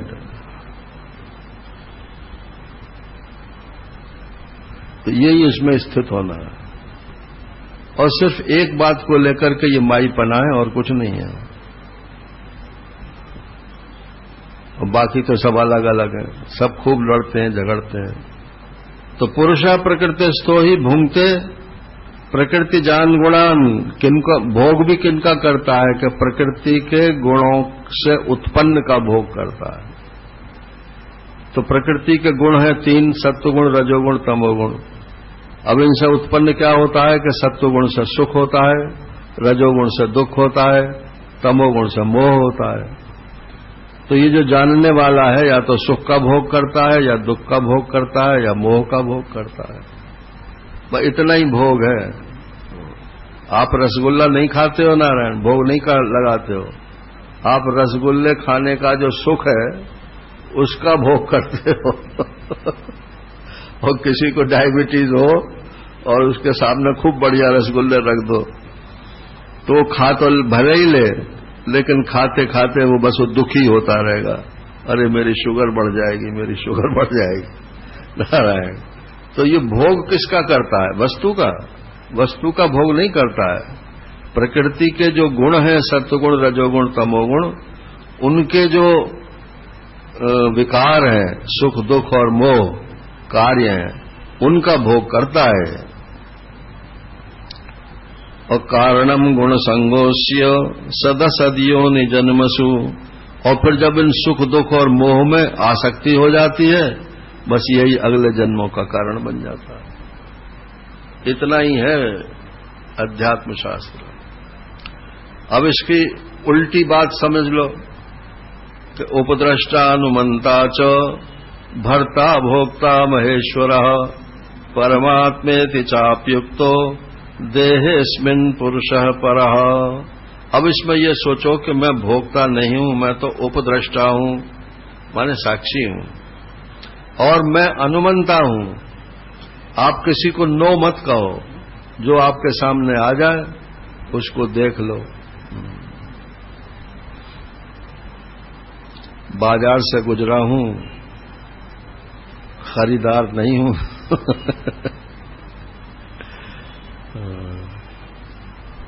विंडो शॉपिंग करो, देखते चले जाओ क्या क्या चीज लग रही है इसमें।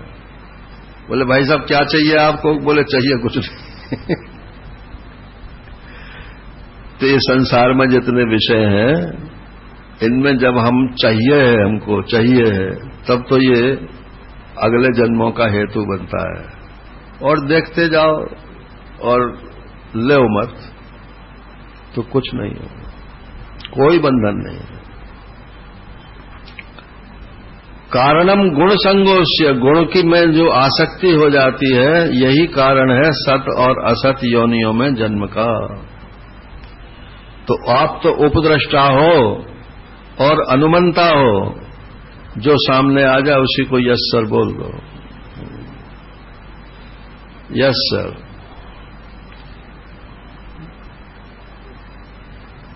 मगर उसकी तरह से मत करना यार कि वो एक अंग्रेजी तो नहीं जानता था, तो उसने तीन वाक्य सुन लिए, बोले yes sir, no sir, very well sir.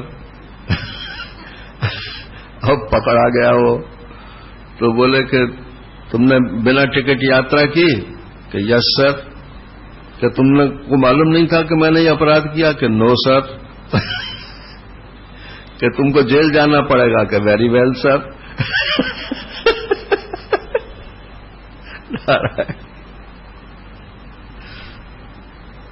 तो ऐसे अनुमंता मत बनना भाई।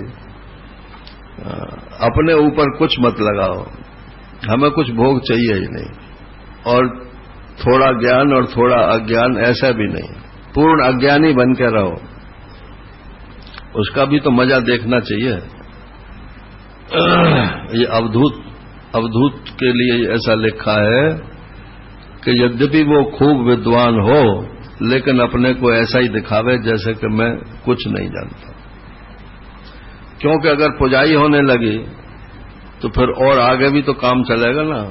आप बड़े विद्वान हो तब आप हमारे गुरु बन जाओ।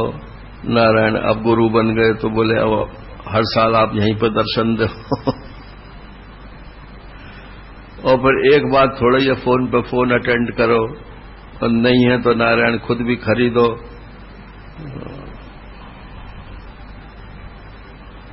भर्ता भोक्ता महेश्वरा जो कुछ भी है परमा, इसी को परमात्मा बोलते हैं।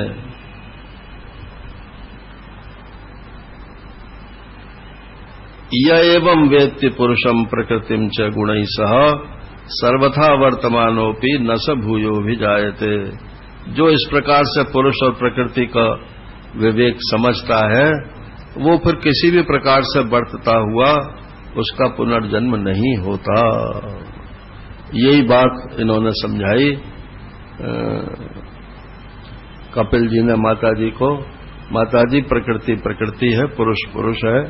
आप तो पुरुष हो, स्त्री को पुरुष, स्त्री को प्रकृति और मर्द को पुरुष ऐसा नहीं बोलते हैं। तो स्त्री भी पुरुष है और मर्द भी पुरुष है। तो पुरुष माने जो इस पुरी में शयन करता है, रहता है, उसको पुरुष बोलते हैं। ये 9 द्वार वाली पुरी है। नवद्वारे पुरे देहि नैव कुर्वन्न कारयन्।